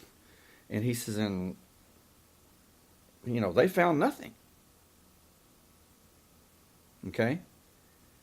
He says, but there is a push, he says, to vilify us as, doing that.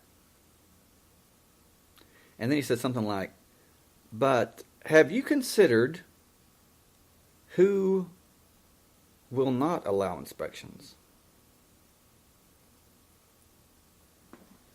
Israel. He didn't name them, but he says, have you considered something like, have you considered who will not allow inspectors to check out, to do inspections? It's Israel. What in the hell makes Israel such a, so high and mighty to where that they can say, nope, you're not going to check ours, but we're going to wipe Iran off the face of the earth for, for just possibly doing it.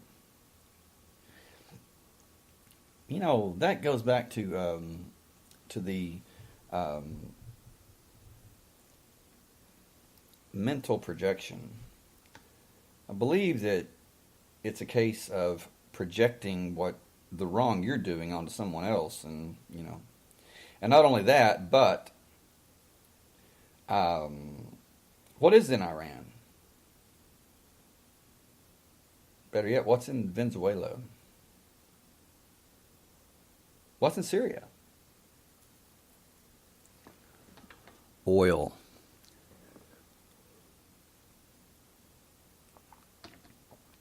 Yes, oil. What was in Iraq? Oil. What was in Afghanistan? Oil and poppy. I'm serious. I mean, I'm not joking. This is about oil.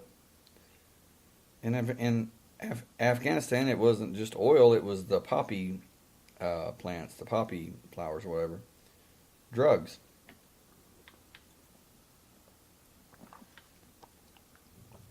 This is about money. This is about power.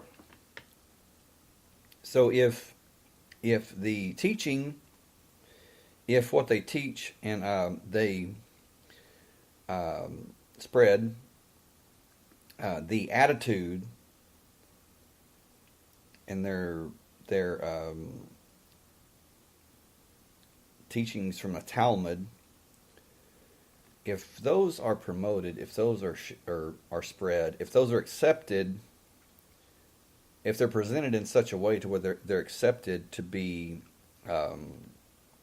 valid or acceptable in some form, fashion, in any form, fashion, or way, what you have is you have people who can murder, torture men, women, and children without any remorse because they view them as subhuman. They don't view them as human beings.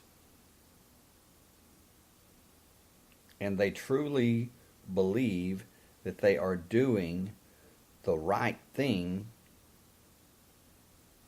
Hell, they view it like killing cockroaches. It's like, hey, somebody's got to take out the garbage.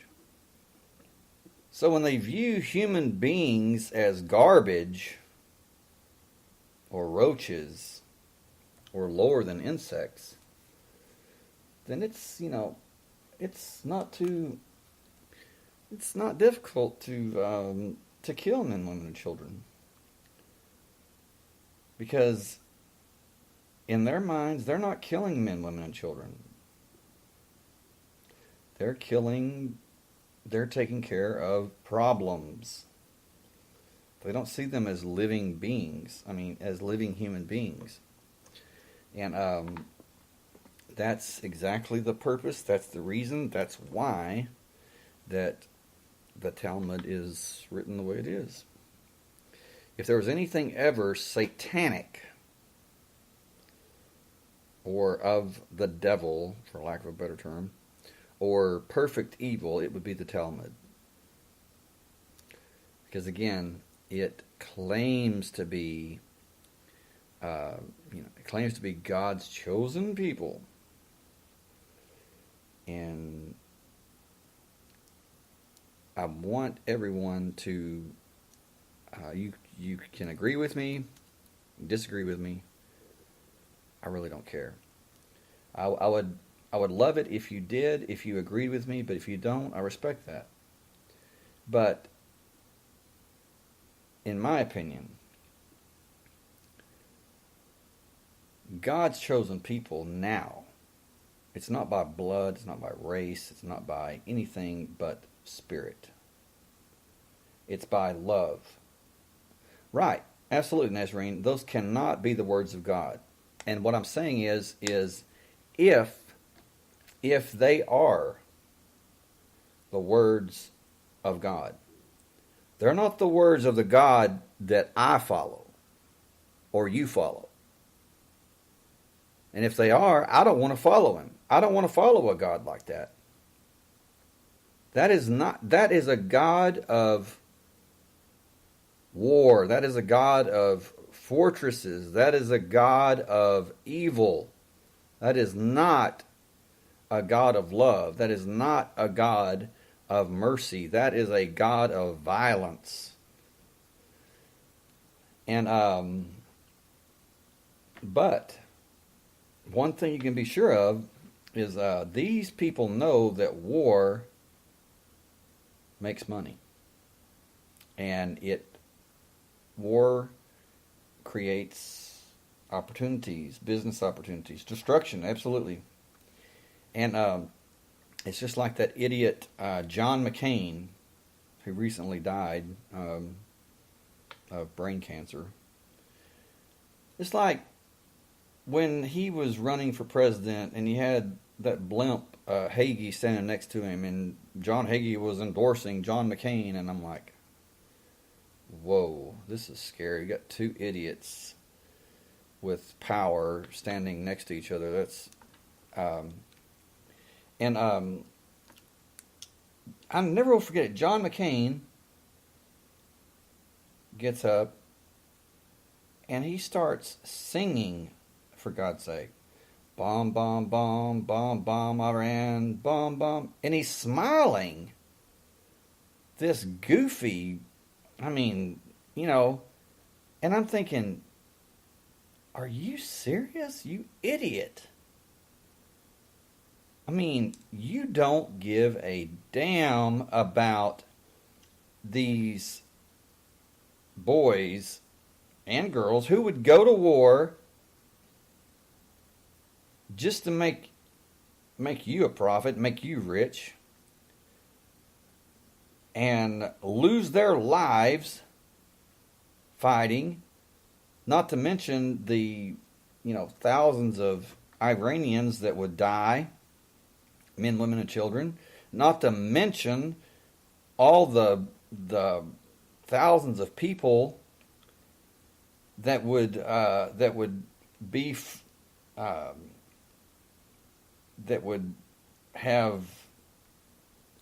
amputees, that would be injured for life. No, he's singing a damn song about it. It's funny to him. Let me tell you something. War is not funny. It's not. War is not something to joke about. Especially when you are a when you are someone who is in a position of power, when you're a leader, you damn sure don't need to be joking around about a very, very serious subject such as war. And he was. I mean, yeah, it was funny to him. So, John Hagee, he goes to what's that guy's name that dresses like he's the missionary on the USS Enterprise, like, oh, Benny Hinn. Yeah. He even wears like that suit that looks like he's from planet Voltar or whatever, and has I'm sorry, has the insignia, this logo on his little Star Trek suit, that looks like the Enterprise or something, And I'm thinking, oh, this is going to be funny, And so John Hagee, he goes and he says, this was back in when McCain was running for president, and this is when George W. Bush was president, and they were talking about possibly, hey Elaine, glad you joined us. They were talking about bombing Iran, and John Hagee, he says, oh man, you got to look this up on YouTube because it's hilarious. I'm sorry, I said I was going to pull no punches tonight, and I'm not. So, those of you that say, well, I'm standing for Israel and for the Jewish people no matter what they do, and that's your stance, and you've got a problem with me, then just keep going. Because right is right and wrong is wrong. I don't care who you are. I don't care if you are the brother of Jesus Christ himself, and you're doing wrong. It's wrong. I don't care who you are. If you're an angel from heaven and you're doing wrong, it's wrong. You're wrong. You'll never be right. So, but John Hagee, he says, now it has been said that been suspected that Iran is working to create nuclear weapons, and he says we need to pray to the God of heaven. And I'm thinking, okay, well, as opposed to what, praying to the God of hell? I mean, I'm just, whatever, Johnny boy. We need to pray to the God of heaven. He says this battle prayer, and Benny Hinn and his wife, they lean forward, and John Hagee, he goes to lean forward, but like I said, he's like a weeblo. So he has to give it a few shots. He has to get some momentum going before he can roll up. And I'm sorry. I just like, let's see, Elaine, you say you stole my thought on the God of hell thing. Elaine, we are, this is scary, but yeah, we are very like-minded on the same wavelength. So the world better watch out. But John Hagee, he's like sitting there, he's like, we need to pray to the God of heaven for battle. And Benny Hinn and his wife, they both lean forward, and John Hagee, he just can't do it, So he has to lean back. He has to get this rocking deal going, and then when he finally does lean forward, it's like, better call. There's been a walrus escape from SeaWorld. But anyway, he gets up there, I'm sorry, but I can't stand the guy. He gets up there and he says, Dear Father in heaven, we come to you in the name of the Lord Jesus Christ. He says, and we pray for the protection of the United States and Israel and we pray for the total destruction of Iran. And I'm thinking, what in the hell is wrong with this guy? I mean, he says, we pray that no harm will come to the United States, our soldiers, Israel or Israeli soldiers, but that Iran will be decimated, destroyed. And it's like, why don't you just, say, hey, Father in heaven, I pray that the Iranians and everybody else that might be against Israel or whatever, I pray that they boil in excrement, in urine, in snot, in puke. I mean, it was that crazy. And this guy's like sitting here and he's like, he's got all these people that follow him. He's got all these people that buy his books. He's got all these people that buy his videos. And he's such the authority on everything. And he's praying to God in the name of the Lord Jesus Christ, who is also the Prince of Peace. The Prince of Peace. For the total destruction of Iran.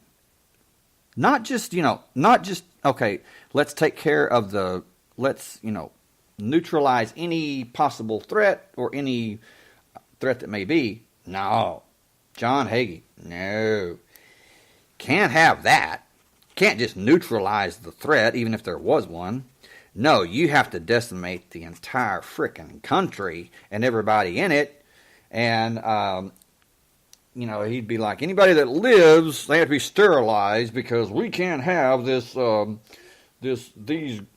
Iranian goyim walking around because the truth is I'm a frickin' wannabe Jew and oh my God. I'm sorry. God just pisses me off so bad. And what's crazy is he meets with Trump. John Hagee meets with Trump and brags about it. Oh, yes. I sat down and we had dinner and I talked to President Trump about the state of affairs, and I'm going, how the hell did you talk to him about anything stuffing your face? I mean,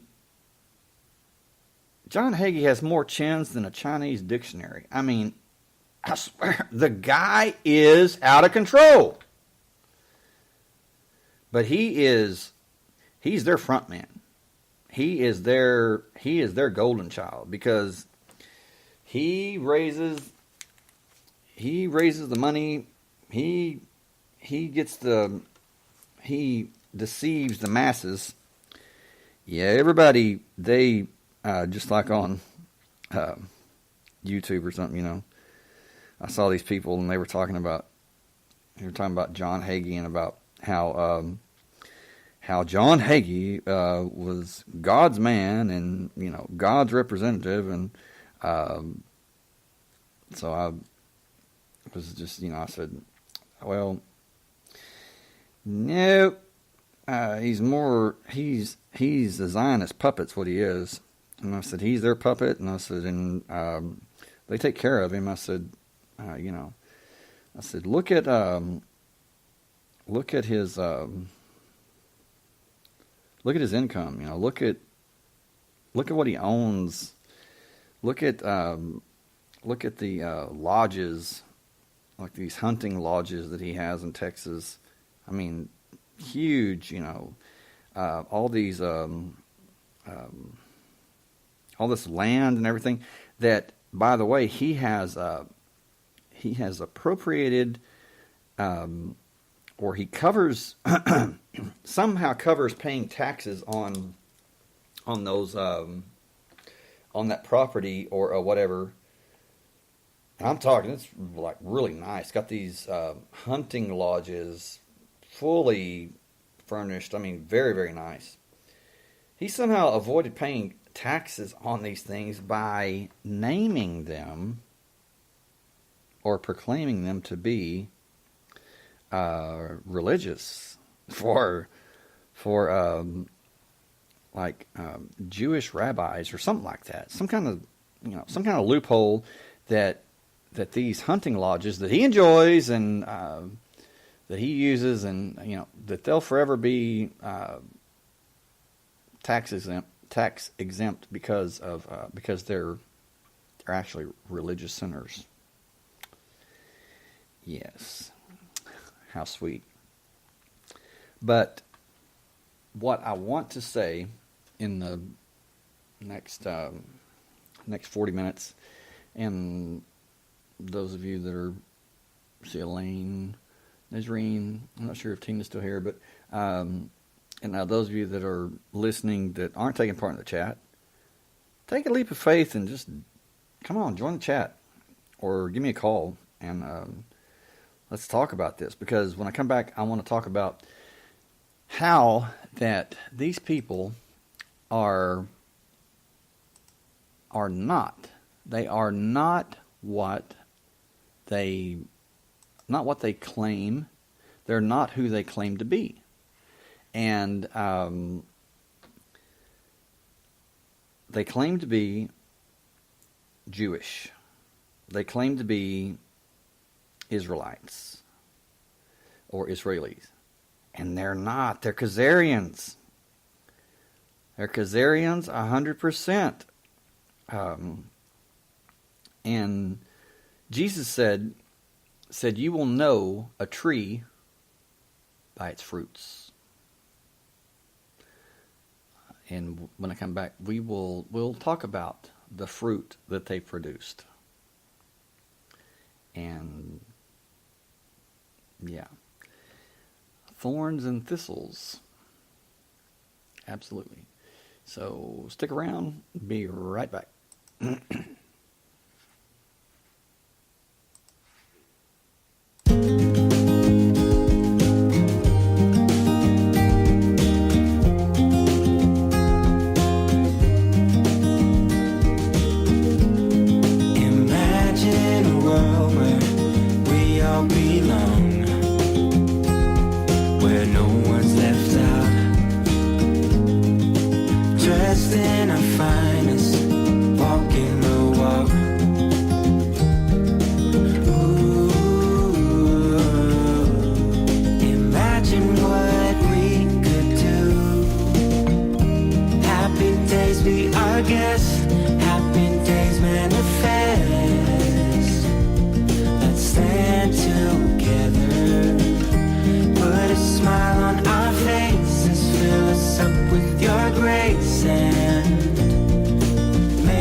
Let's stand together, put a smile on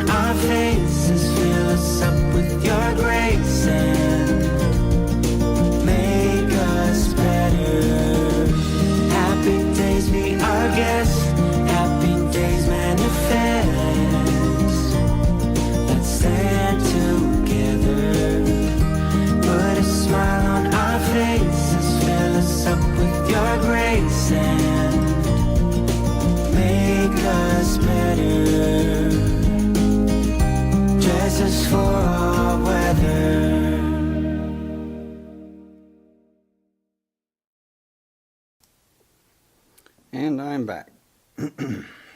Anyway, it is amazing at how the Khazarians moved from their country into Palestine, and how they took over. And when I say that they moved into Palestine, Khazaria was like very, very far north, very far north, and surprisingly, the Bible in the book of Ezekiel says that that the land from the far north would attack Israel, from the far north during a certain time. So the far north would be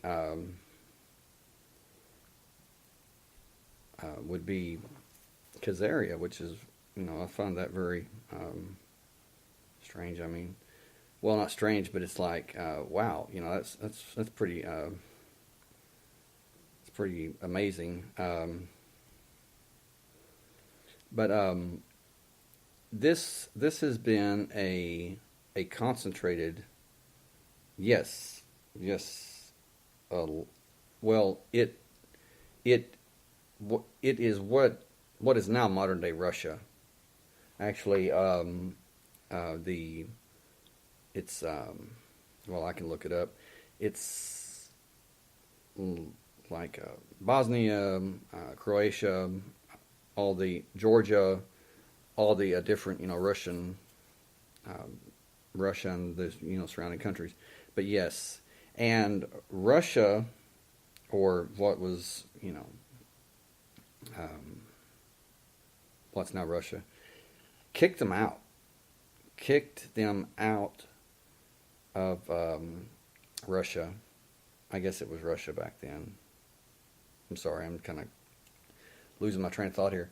But which is why that in 1917 that this group, and yes, I'm saying it, this group, the Khazarians, who claim to be the Jews, they're Zionist. They're the ones that were responsible for the Bolshevik Revolution. They're the ones responsible who executed, yes, Eastern Bloc, yes, that's right. They're the ones that executed the royal family, the Romanovs. Tsar Nicholas. Yeah. They took him, his wife, his children, and I believe 4 servants that they had under house arrest, lined them up against the wall and blew their brains out. Yes. 18 family members? Okay. I wasn't aware that there were 18 family members, but wow. Well, needless to say, they were executed in a horrible way. I mean, I'm talking bad. There was one shooter for each person. And let's see, Elaine. I think it was 11, including the maids, and I believe there was a butler. I'm not sure. I think that I would have to look that up, but I think 18. I don't think there was 18 family members. There were 3 daughters, and then there was the son who had hemophilia, Okay, that's 4, and then the wife and the Tsar would be 6, and then there was 4 or 5. Oh, okay, thank you. But yeah, they shot him, okay, with rifles or pistols or whatever. Well, I don't mean to get graphic, but they didn't all die right away. So they were bayoneted and stabbed. I'm talking, it was horrible. Horrible. No mercy whatsoever. Well, it was said that that this was revenge from way back. When? 1740. When they were kicked out of Russia. So what happened? How many Christian Jews died in the Bolshevik Revolution? How many people did the Jewish Vladimir Lenin, and the Jewish Russian Stalin? Oh yeah, they're Jews. How many people? How many Jewish Christians died in the gulags under Lenin and Stalin, or were just executed? How about the Holocaust of Hitler? Not by any means, but when you take 6 million, although there's questions about that number because, well, look it up. Look up the census. Look up the census. The census between the years of, say, 1938 to 1946, and tell me what you find. I'm not saying that, I'm not denying the Holocaust. I'm not taking up for Hitler. I'm just saying, explain that. Anastasia was almost 18 years old. Sorry, there were 7 family members. Okay, yeah. That's it. Yep. Yes. Anastasia, that's like very, very mysterious because she's the one that went missing, if I'm not mistaken.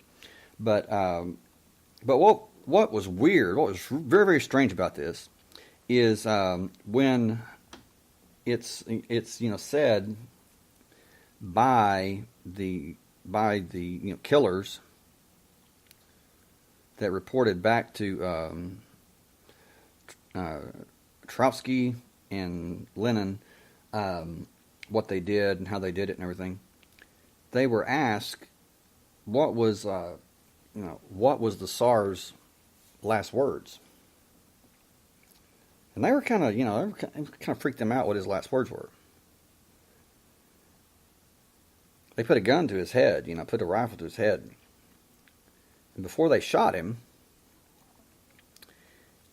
they said he looked at them.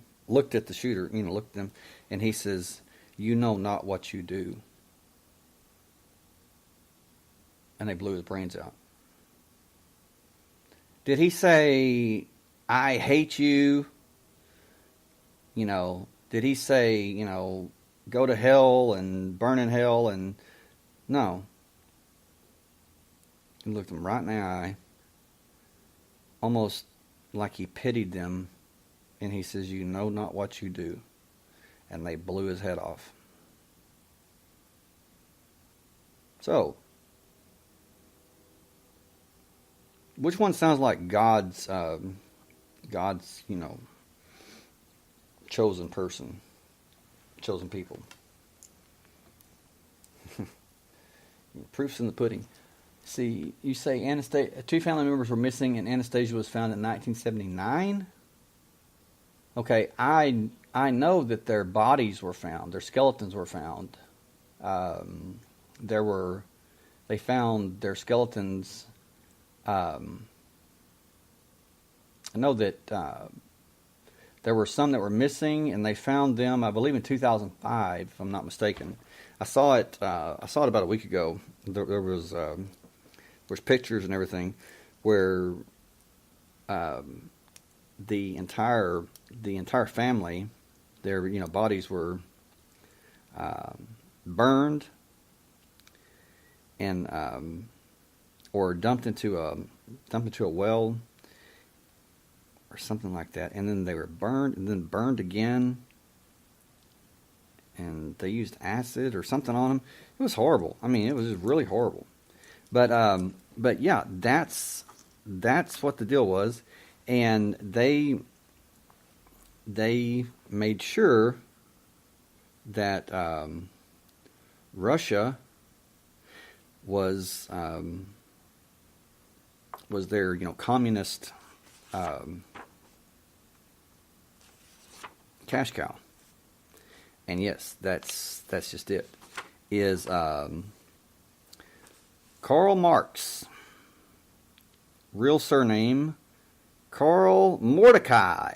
Yes, Jewish, Khazarian Jew.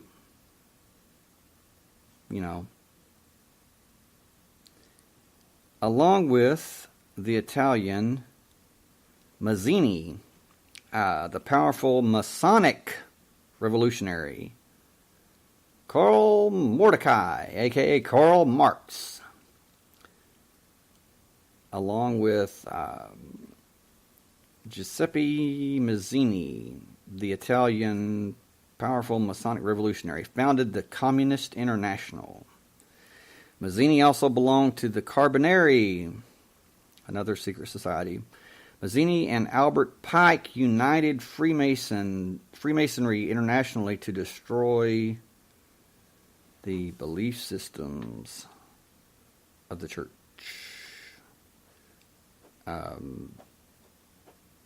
Of Christianity.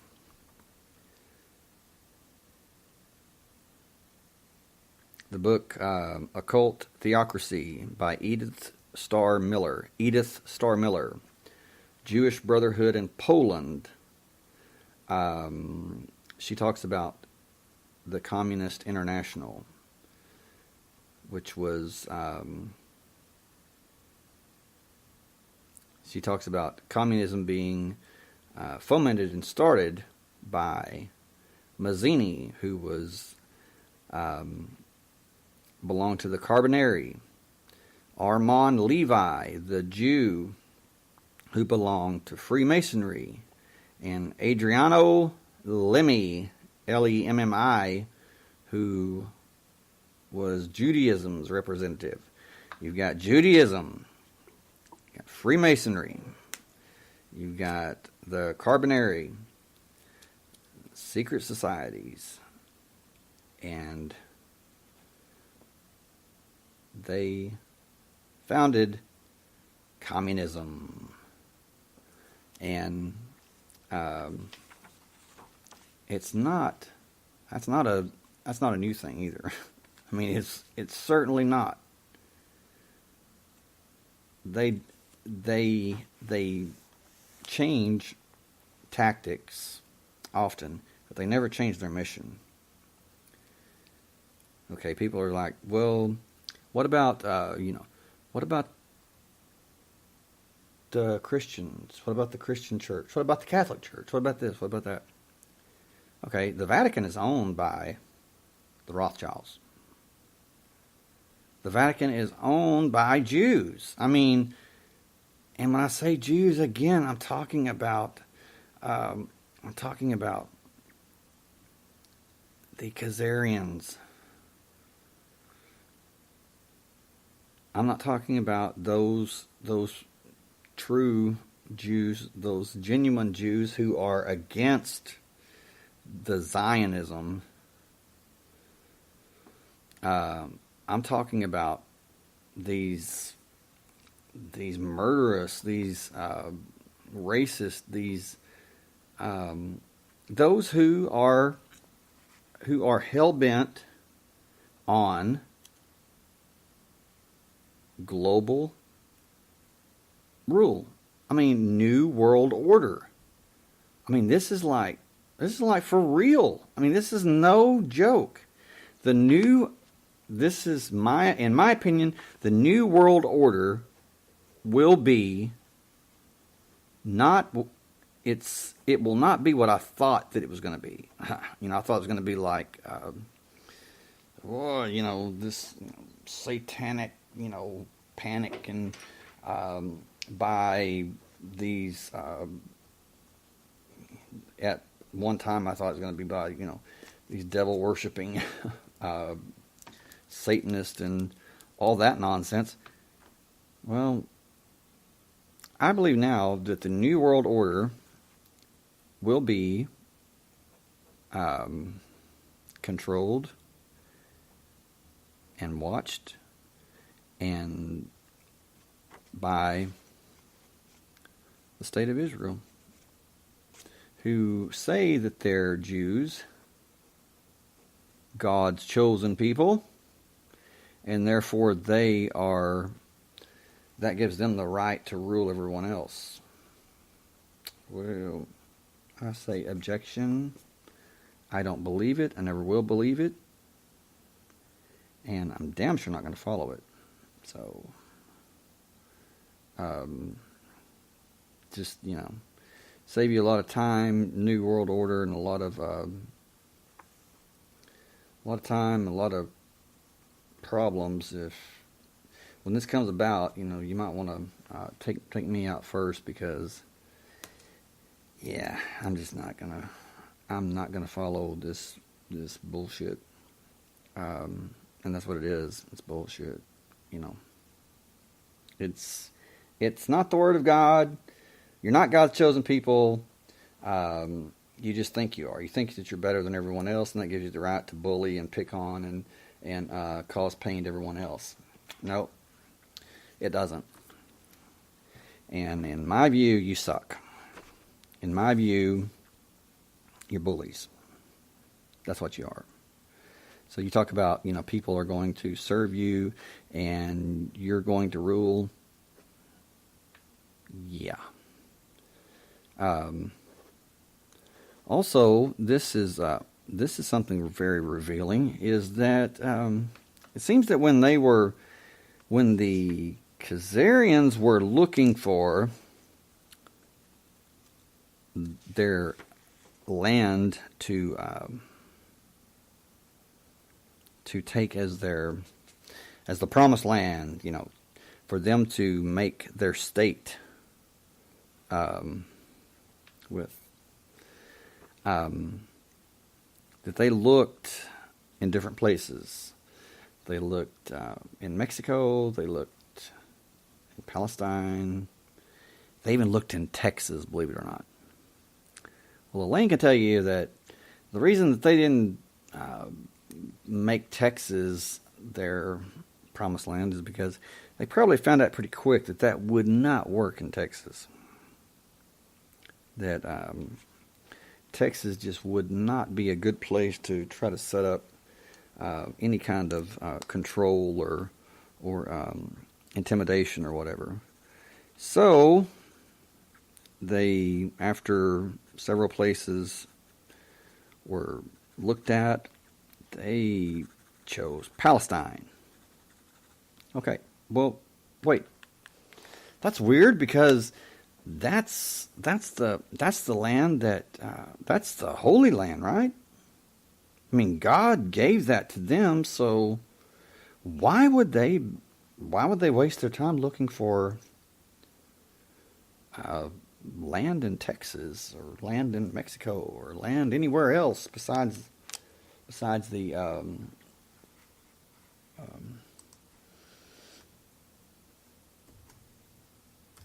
why would they look for land anywhere else? Maybe just a second. Let's see, Nazreen, are you still there? Can you hear me? Elaine says that she lost sound. I'm not sure. Not sure what's going on, but I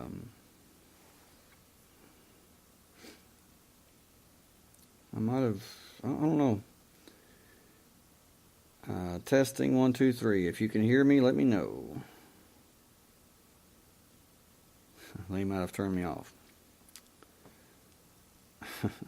Never know. Anyway, yeah, that's very, very strange that that you can. Oh, okay, Nazarene, thank you. Okay, Elaine, I told her to turn hers off and hers back on, but so that's very strange that they were looking for land and they settled on Palestine. Okay, well, that tells me that they were willing to settle anywhere if they had to. That does not sound like. Oh no, you're fine, Lane. And let's see, Nazarene, you said, but for some reason I was thrown out of the podcast. Huh? Really? Well, I'm glad you're back in now. Yeah, Ghost in the Machine. Okay. But their willingness to settle or to make any other land their land, suppose, that tells you right there that it doesn't make sense. I am talking about how that when the Jews, aka the Khazarians, were looking for land to occupy, to make their state of Israel, the Jewish nation, they looked at land in Mexico, they looked at land in Texas, believe it or not, they looked at Palestine and different places, and they settled on Palestine. Okay, that tells me that they were willing and able to settle anywhere. In which case, that is highly indicative of that they're not the real Jewish people. They're imposters. If they were willing to settle anywhere else, then the land of Palestine is not that important, really. I mean, they were just looking for a place. Which, pretty much tells me that they're not who they say they are. Sure, they wound up with Palestine after, forcing people out of their homes into what's like a damn concentration camp, the West Bank, and then, bomb them and do everything to them. I mean, it's really, really sickening that the world turns a blind eye to what goes on in Gaza and the living conditions there, and they do nothing about it because it's Israel. So yeah, you just have to accept it. I say no. We don't have to accept anything. When something's wrong, it's wrong. And those who do it need to be punished. So, but anyway, I want to talk real quick about the Balfour Declaration in 1917. In 1917, British Foreign Minister Lord Balfour issued a letter to a Zionist leader, Lord Rothschild. The Balfour Declaration. This letter promised that Britain would, quote, view with favor the establishment in Palestine of a national home for the Jewish people, and use their best endeavors to facilitate the achievement of this object. The letter then qualified this somewhat by stating that it should be clearly understood that nothing shall be done which may prejudice the civil and religious rights of existing non-Jewish communities in Palestine. Did you catch that? The letter then qualified this somewhat by stating that it should be clearly understood that nothing shall be done which may prejudice the civil and religious rights of existing non-Jewish communities in Palestine. The non-Jewish communities were 92% of Palestine's population at that time. Vigorous Zionist immigration efforts having slightly expanded the percentage of Jews living in Palestine by then. Okay? So, what happened? Well, this, that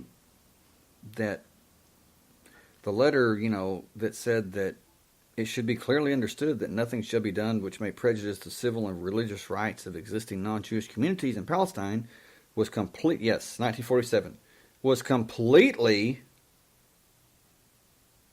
BS, lies. Because what happened? Like I said, they went in, said, okay, you're going to leave. You're going to leave your home. We're going to buy it from you. Oh, you don't want to sell? Okay, well then you're going to die. You're either going to leave or you're going to die. Or you're going to sell. Now, how is that respecting the civil and religious rights of anybody? Number two is there are, right now, I mean, look it up. There are, the United Nations say that Israel has committed war crimes and crimes against humanity against Palestinians, against, the Palestinian people. You think? I mean, do you really think? You have to... Well, why isn't something being done about this? I mean, this has been going on for years. Years and years and years. Even before 1948, when Israel was made a nation. And it's just getting worse. I mean, after all, now you have to sign... American workers have to sign an oath to Israel. So my question is this United States of America, or is this really, secretly, possibly, behind closed doors, really the United States of Zion? Because the Zionist movement, Zionism, rules the day. Zionism is this misguided movement that's making a lot of people rich, a lot of people powerful, and it's making many more people poor or dead. And everybody's singing Amazing Grace, how sweet the sound, and pass the ammunition. It's insanity. It's crazy. And it should stop. But it's not going to stop. It's not going to stop as long as we have people that that are following and respecting and believing in a movement that is political. It has nothing to do with anything spiritual. It has nothing to do with anything biblical. The only thing it has to do with biblical things, with anything biblical, is that I believe that it is the system of the beast. Yes, Zionism, I believe, has been and still is, and is the number one most powerful threat to the United States and to the world, because the way that it is set up, the way that it is, the way that it is, that the movement is enforced by hiding under the guise of, well, we're God's chosen people. He gave us the land, so, the more, anybody that gets in our way, we kill them and we receive God's blessing. We'll see about that. We'll see about that. Another thing is when President Trump was campaigning for president, and he had the debates with Hillary. Do you remember when he looked at her and he told her, he said, "You are a bad, bad woman." And he says, "And if I'm elected president, I will appoint my attorney general to personally investigate Hillary Clinton and put her in jail." And, okay. He told her, he says, "You are a bad person. You've done bad things." He says, "and you need to be in jail." But he promised that if he was elected president, that he would appoint, a special team to, investigate her and blah, blah, blah. Okay. He also said that if he was elected, that he would drain the swamp in Washington. Okay. Let's see, Elaine, you say it's been going on since the Bible about God's chosen people. That's what they base it on. Absolutely. That's right. Yeah. It goes back to, they say that the Palestinians are Esau and they are Jacob. And the Bible says God hated Esau, but he loved Jacob. And I'm saying, well, I think that sometimes that Scripture can be misinterpreted, and honestly, I'm not going to hate anyone because of their ethnicity. I'm not going to hate anyone because of their color. I'm not going to hate anyone because anybody tells me to hate them just when they've done nothing to me, or because they're part of a group of people. And this, where this comes from, if it comes from the Bible saying that, Esau, Jacob I've loved, but Esau I've hated, even before birth, even before he was born, it makes no difference. That wrong is wrong, and I am not going to hate anyone that hasn't done anything to me. So there you go. I mean, but there's these Christians that they're all riled up and they hate the Palestinians when Palestinians haven't done a damn thing to you. You're sitting there clapping and you're jumping for joy when Gaza's bombed or you see dead Palestinians, You're an asshole. You are a friggin', you're the scourge of the earth. And I pray that God judges you right along with the other scum, because that's what you are. For God's sake, yes, that's right. That's right. Like there's songs about Zion, and which Zion's in the Bible. Yes, Mount Zion is the mountain of God and everything, but the Zionist movement has nothing to do with God per se. It has everything to do with world domination. That's why that when Jesus, these are the people we're called the Pharisees in the Bible that Jesus openly challenged, and he schooled them. He told them, he says, you're wrong. He says, you follow the traditions of men and not of God. And he said, you're lost. And they said, we're lost? You think we're lost? We're the teachers of the law, man. He says, well, you're lost.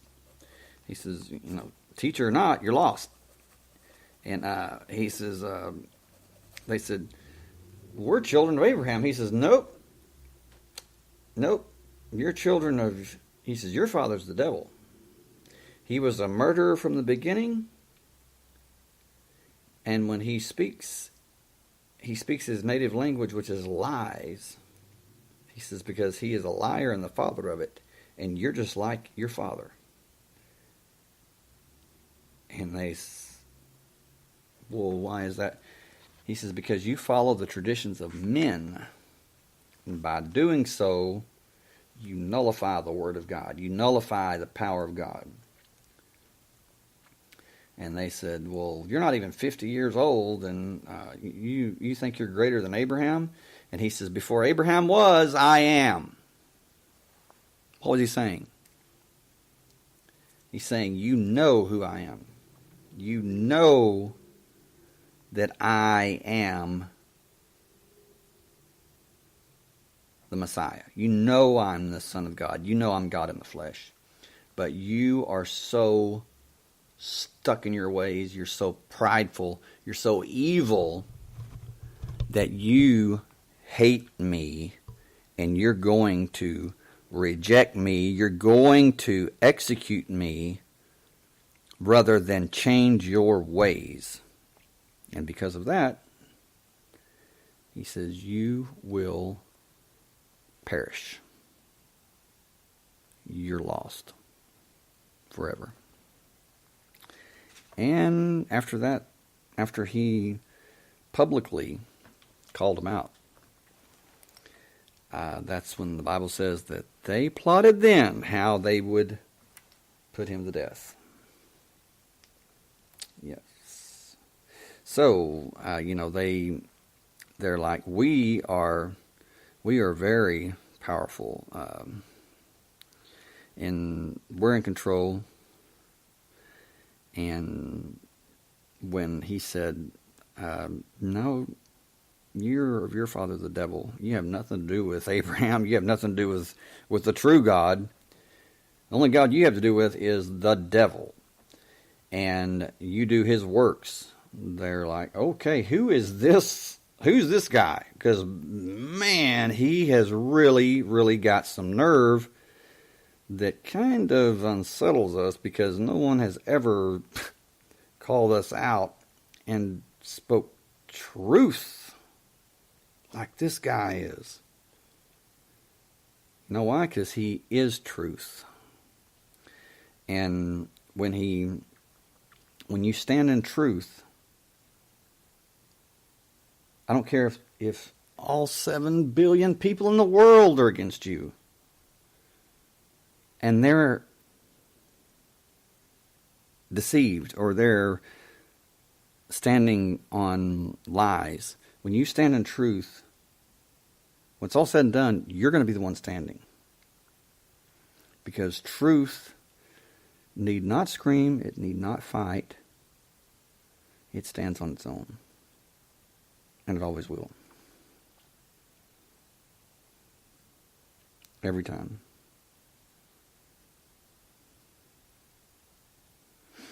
Every time.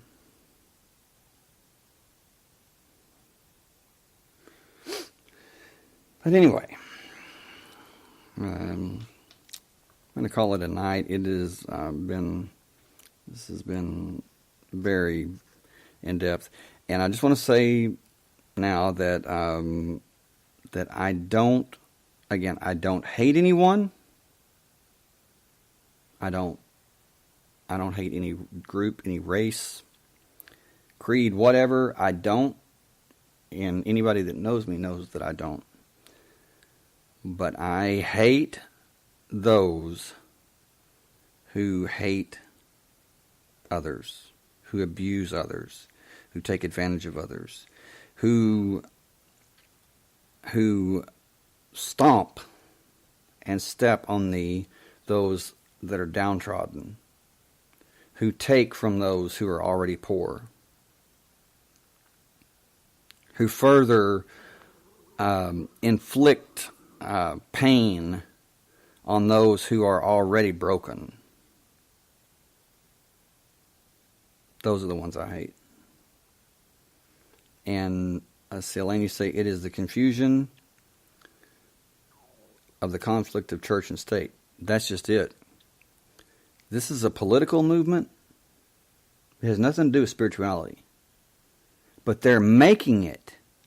That's what they're hiding behind. They're hiding behind the spiritual facade that it's spiritual, that they're God's chosen people, that this is in the Bible, that this is, And so what they're going to do with these 7 Noahide laws that they're wanting to enact, which they've already been signed, by the way, in 1991, was hidden in the Education Day Act, or law. Look it up. Rabbi Schneerson, Jared Kushner and Ivanka's rabbi that they went and prayed at his grave. Yeah, it's Rabbi Schneerson Day, and President George H.W. Bush signed that into effect.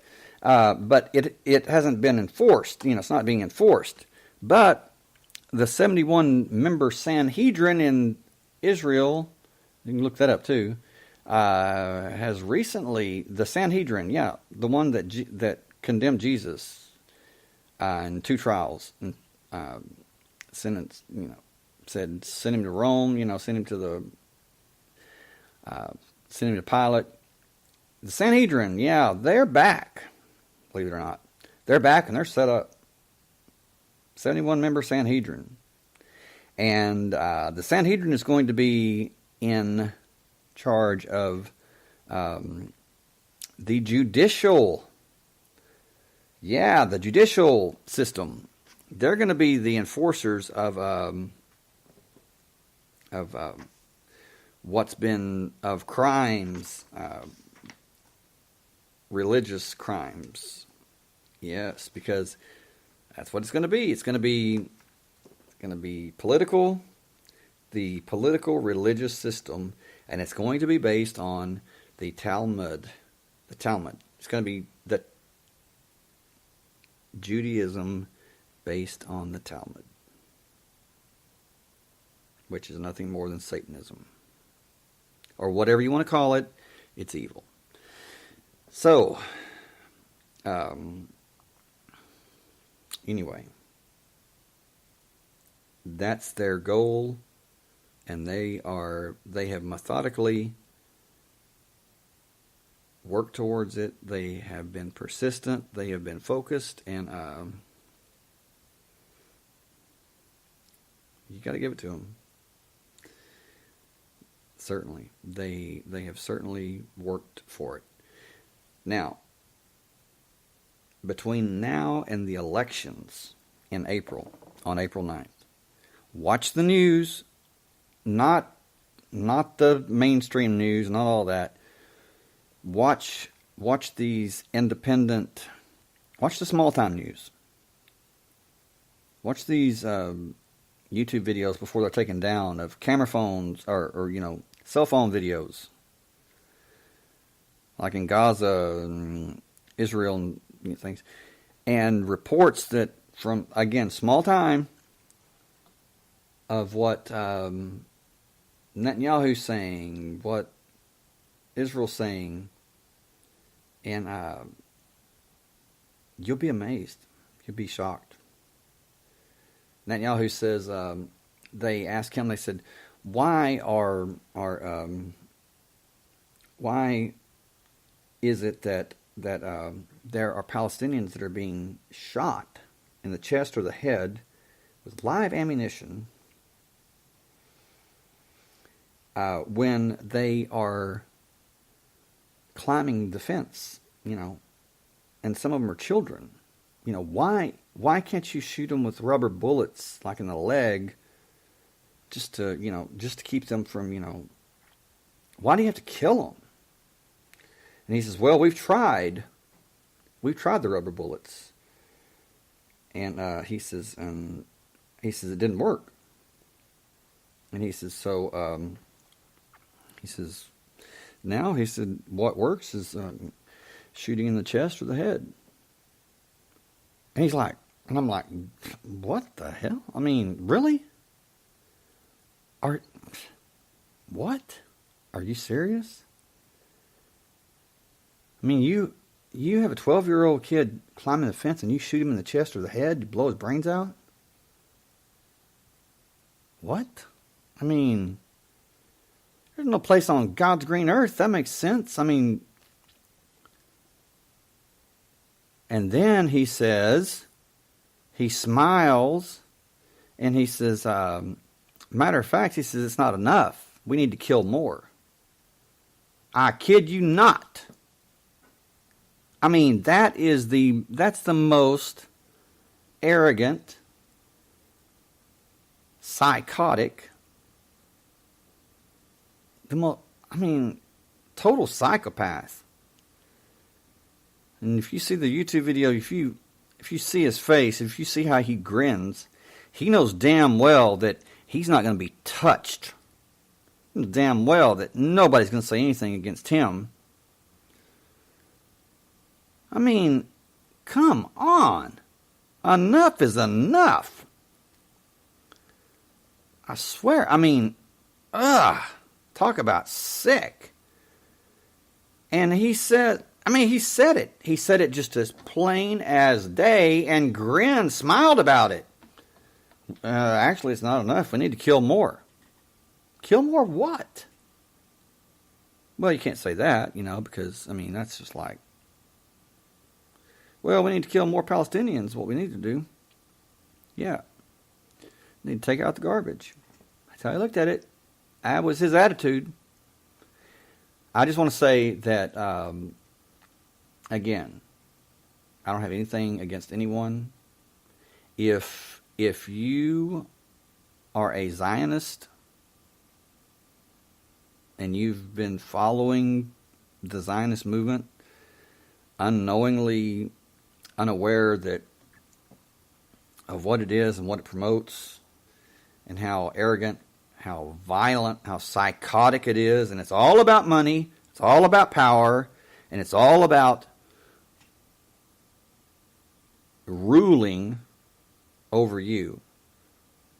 Just remember what the former prime ministers of Israel have said about how stupid Gentiles are, and how they wanted you that their goal was to have you serve them, kiss their feet, and worship them because they are gods on this earth.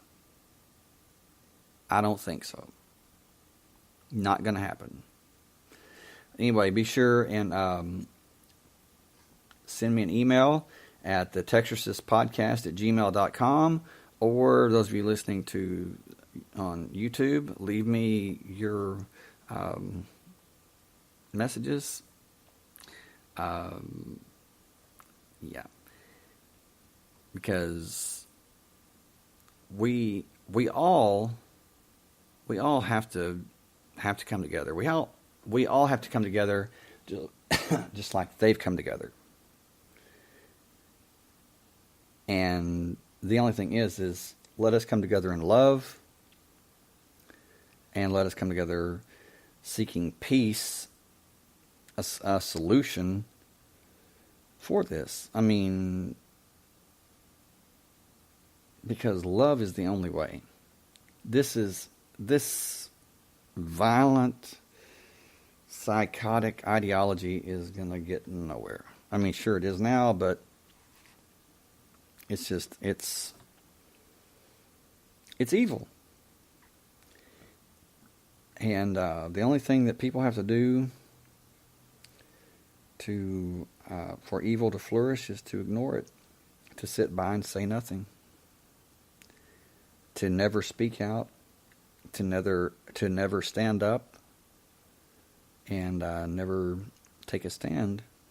And I'm speaking up not only for the Palestinian people, but for everyone that are being abused or that has been abused, that have been any group, any that you suffered racism, you suffered you've been